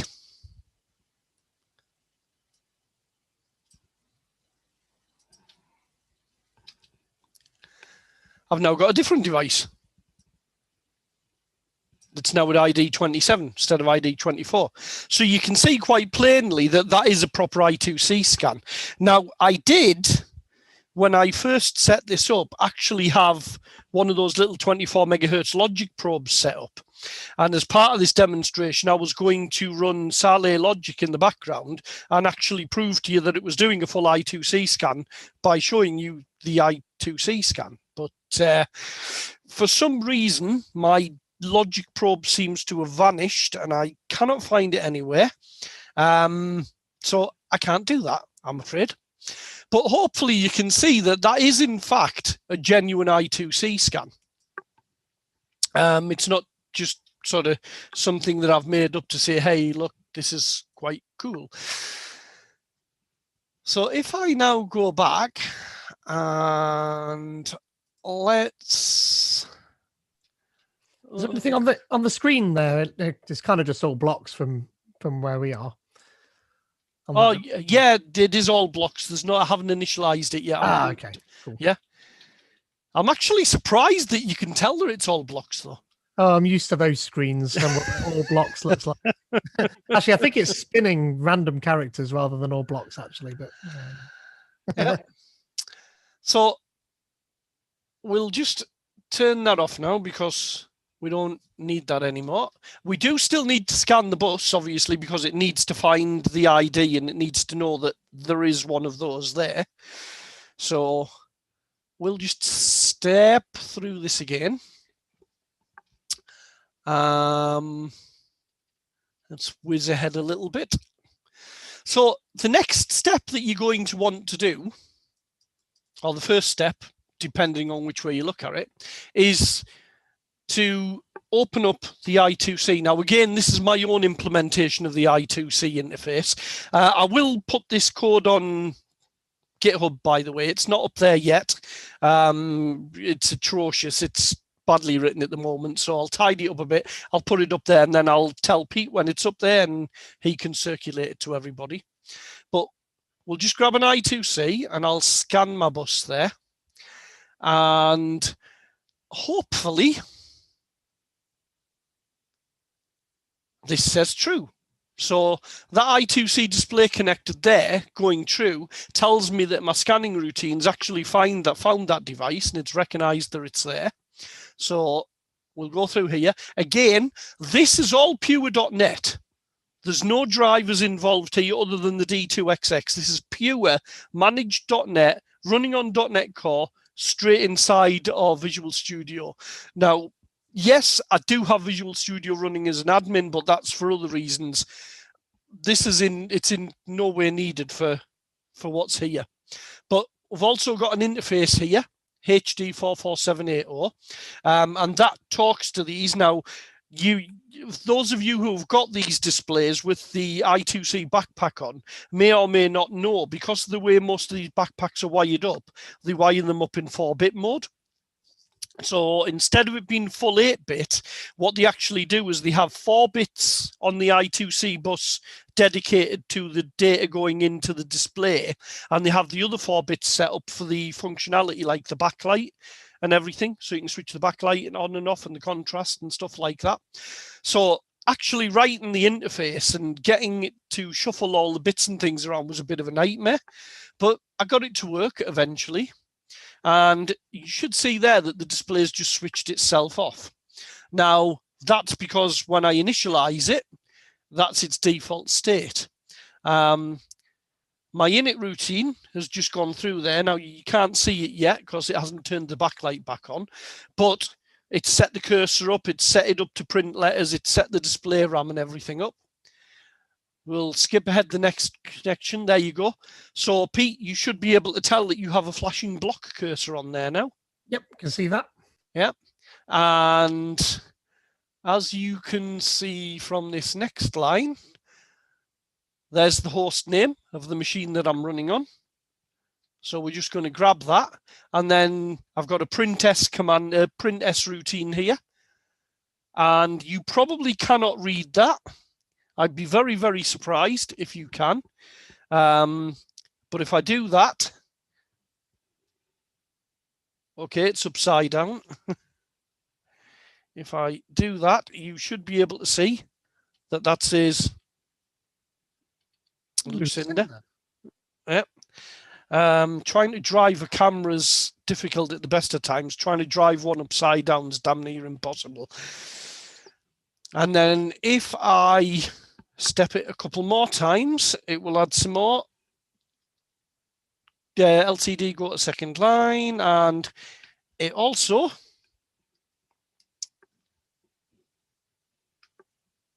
which way am I going now? Where? Why is it you can never sort of go the direction that you want to? There we go. You see, it's actually. Do you know what? I'm just going to give up with that. I'll be here all. It's actually got my computer's IP address on as well. We briefly saw it. And then we're just going to go back through here and pop the backlight off. So you can see just how easy it's been to do that bit of code there. I mean, there's nothing to it. It literally is standard .NET Core code. You know, there's absolutely nothing to it at all. Go away, thank you. I always have this problem when I'm using Zoom. The bar at the top gets in the road of the maximize button. Obviously, as you can imagine, I mean, I've just done a little demo there with an LCD thing, but the world's your oyster. I mean, we've got a couple of, which camera am I looking at here? Ah, there we go. I've got a couple of displays on there that are I2C, you know. I've got an I2C Ethernet adapter here as well, you know, the ENC series. And all of these, I've tested all of these, they all work. And it works with just about everything I've connected it to. The other fun part was I also at one point had it connected to this. Now this is big enough to put in front of the rubbish camera. If you've never seen one of these, this is a Velman VM110. And it is literally a microchip MCP controller with 2 ADC channels, 5 digital inputs, 8 digital outputs, and pure ADC and pure PWM output, all controllable from USB connection. Now, this installs itself in the system as a HID device. So, as a HID device, human interface, this can be reprogrammed because it's just a standard microchip MCP. You've got the programming header there. So if you've got a PIC chip 3 or a PIC chip 2, you can connect it to this and you can reprogram the firmware on that chip. You can turn this into something that remote controls another computer, keyboard, mouse, that kind of thing, using the HID protocol, the same one that Bluetooth devices use. And you can connect the inputs on this up to the outputs on this, and you can basically have one computer controlling another computer using PS2, standard keyboard and mouse controls. It makes for some interesting setups. I've got one of these up in the loft, and what I actually use it for is I have it connected to a KVM for my servers.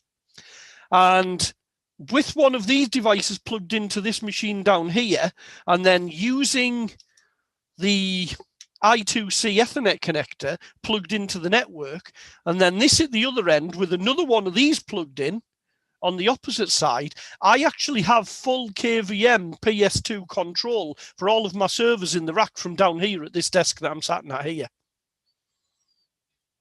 Just using .NET Core code. Quite simple. And that's not the extent of what these devices can do. I mean, I've spent a good hour here going on about I2C, okay? But the fact of the matter is, these devices can actually, as well as I2C, when I find the right application notes. Oh, this is the MPSSE one, by the way, application note 355. This shows you a Visual Basic example for those who want it. But that's not the one I'm looking for. Here we go. So the command processor for the host emulation bus can also be used to do the EEPROM and everything on them as well. If these things have got an EEPROM on them, which many of them have, particularly if you get these purple ones from Haospace on Amazon, they have the EEPROM on them. They can have details and that stored in them. You can set them up to do things like EEPROM programming and stuff like that. You might, if you're into looking for that kind of thing and you've looked around for EEPROM programmers, you might see some EEPROM programmers called a 232 EEPROM programmer or a 232 car firmware reprogrammer, things like that, if you've looked for them. And the reason they're called that is because essentially this is what's inside the damn things.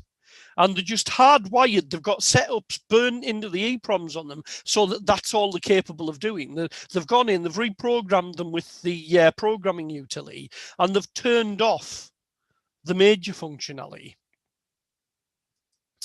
For those who are interested, that's the LCDs and backplanes that I'm using for the display. Again, that's pretty good value. And that brings me, oh, you can do SPI with them as well.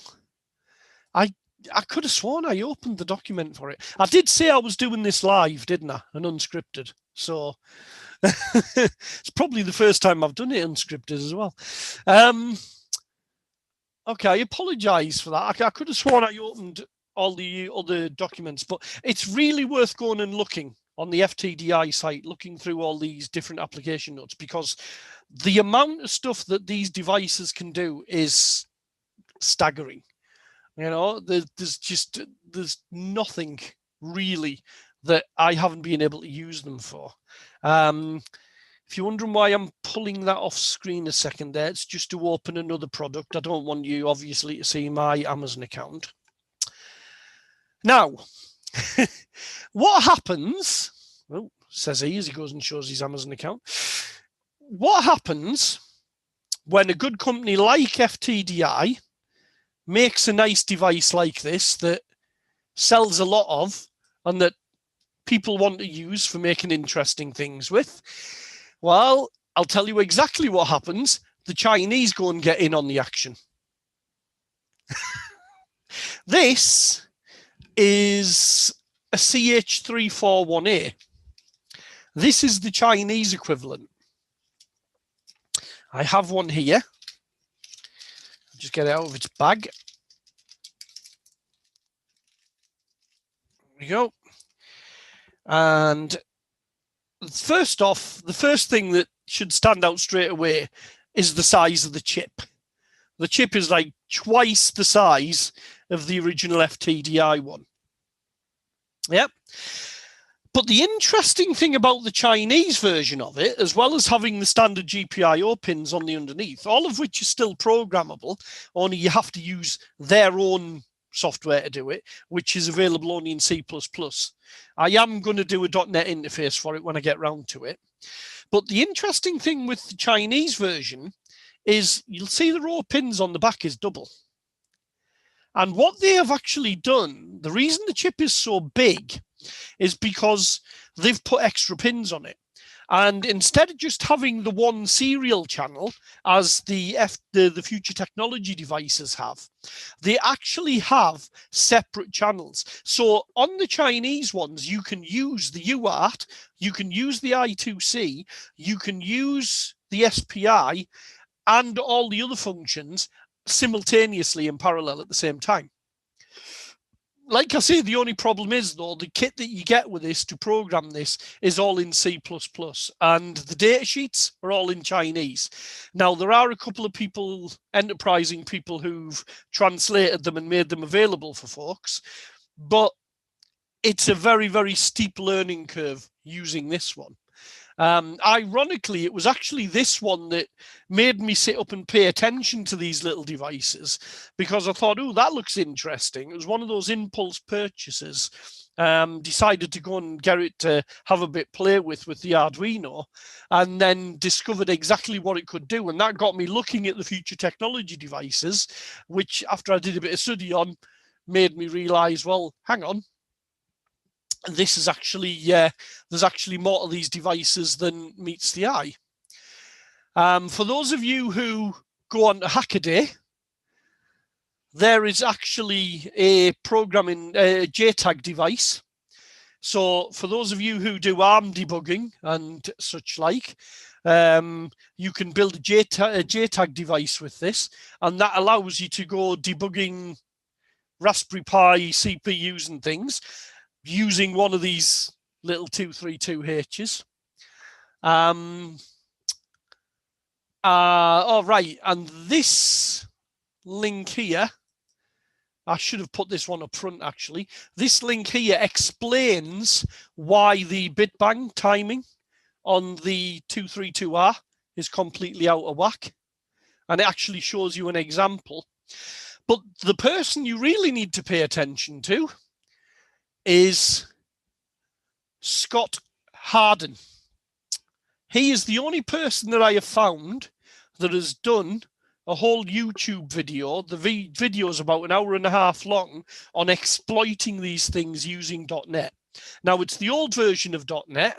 I don't have the link to his video to hand, I'm afraid. I don't know what I did with it. But if you go and look for Scott Harden on YouTube, you'll find his channel straight away, and then it'll be in amongst all of that somewhere. Just a cursory search on GitHub for FTDI and or 232H, you'll see that there's a lot of projects there, and a lot of them do target C#. So this is something that's been available for quite a long time, and I'm surprised I haven't seen more people taking advantage of this. I mean, CNC drill controller. A lot of the projects that are on here are not just demos showing how to use the thing, but there is actually software that people on here have written to drive stuff, to drive devices, CNC machines, home automation, things like that, So there you go, an oscilloscope even. There is a lot of material to pull apart and sort of make sense of and have a look at. And that essentially is all I've got for you just right now. So, any questions? Very interesting. I've always wanted a little GPIO controller for the PC rather than having to sort of debug code on the Pi. That's kind of the crossover that I've always wanted, so I can actually run code directly on the PC and not have to involve the Pi until I deploy it, essentially. But yeah. Has anyone got any questions? I was pretty technical.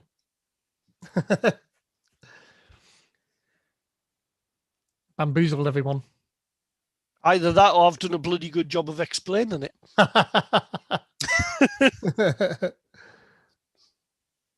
Right.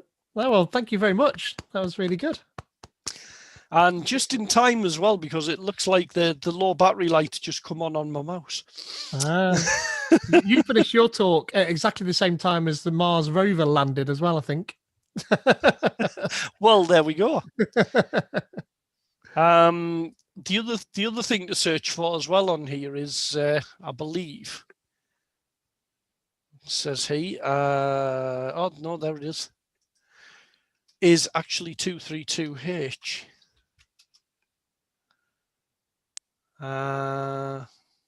No, it's not. Okay. Oh, there we go.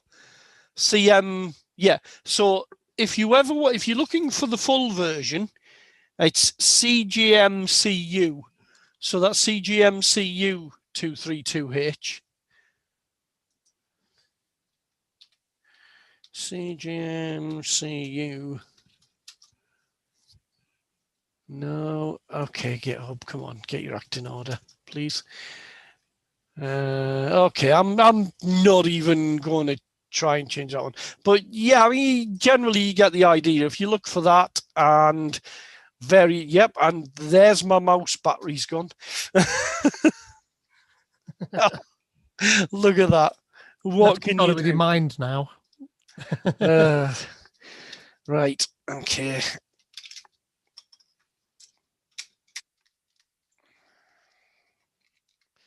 Come out, you buggers. Thank you. Where is it? Do you know what? I put a fresh set of batteries close by because I had a feeling they were on the verge of running out. I put a fresh set close by before I started this. And now, there they are. These, if you've never seen them, are really handy. Little USB battery chargers. Take a couple of double A's or a couple of triple A's. They've got like spring-loaded contacts in the back there. You just plug a cable in, plug them into your USB, and you charge them off the USB port on your PC. Take about 4 days, though, yeah? No, actually, surprisingly. The USB 3 port I've got here can deliver about 3.5 amps. And it charges a set in about 2 hours. Not bad. There we go. It's working again now. And let's finish off with that back on screen. Very nice. Yeah, thank you again, Shorty. Very good. Cool. There you go. So it's 9 o'clock already. And so I am going to go and have a drink of wine in the lounge. Because I think I deserve it. You know. Well, I'm easy enough to find on Twitter if anybody wants to come and ask me anything about this. I'm shorty_DS. Yes. And if you don't want to come and find me on Twitter, then just come onto LinkedIn and look for Lidnug. I'm sure Pete will vouch for how good of a user group that is. Mm-hmm. It's one of the rare few .NET user groups. We were doing virtual 10 years ago, people. It's one of the few .NET groups on LinkedIn that's not completely infested with spam, because myself and our co-moderators keep it that way. And we're a friendly bunch if you want to come and say hi. There you go. Well, thank you everyone for coming. So don't forget about next month, Thursday, the 18th of March, I believe, at 6:30 GMT for Olivier Bloch. I'm sorting out with him what he's going to be talking about, but I'm sure it'll be good. And don't forget .NET Not 6:30 GMT on Monday as well. So yeah, and with that, thank you all very much for coming, and hopefully we'll see you again soon. It was nice to see you all. All right. See ya. See you soon.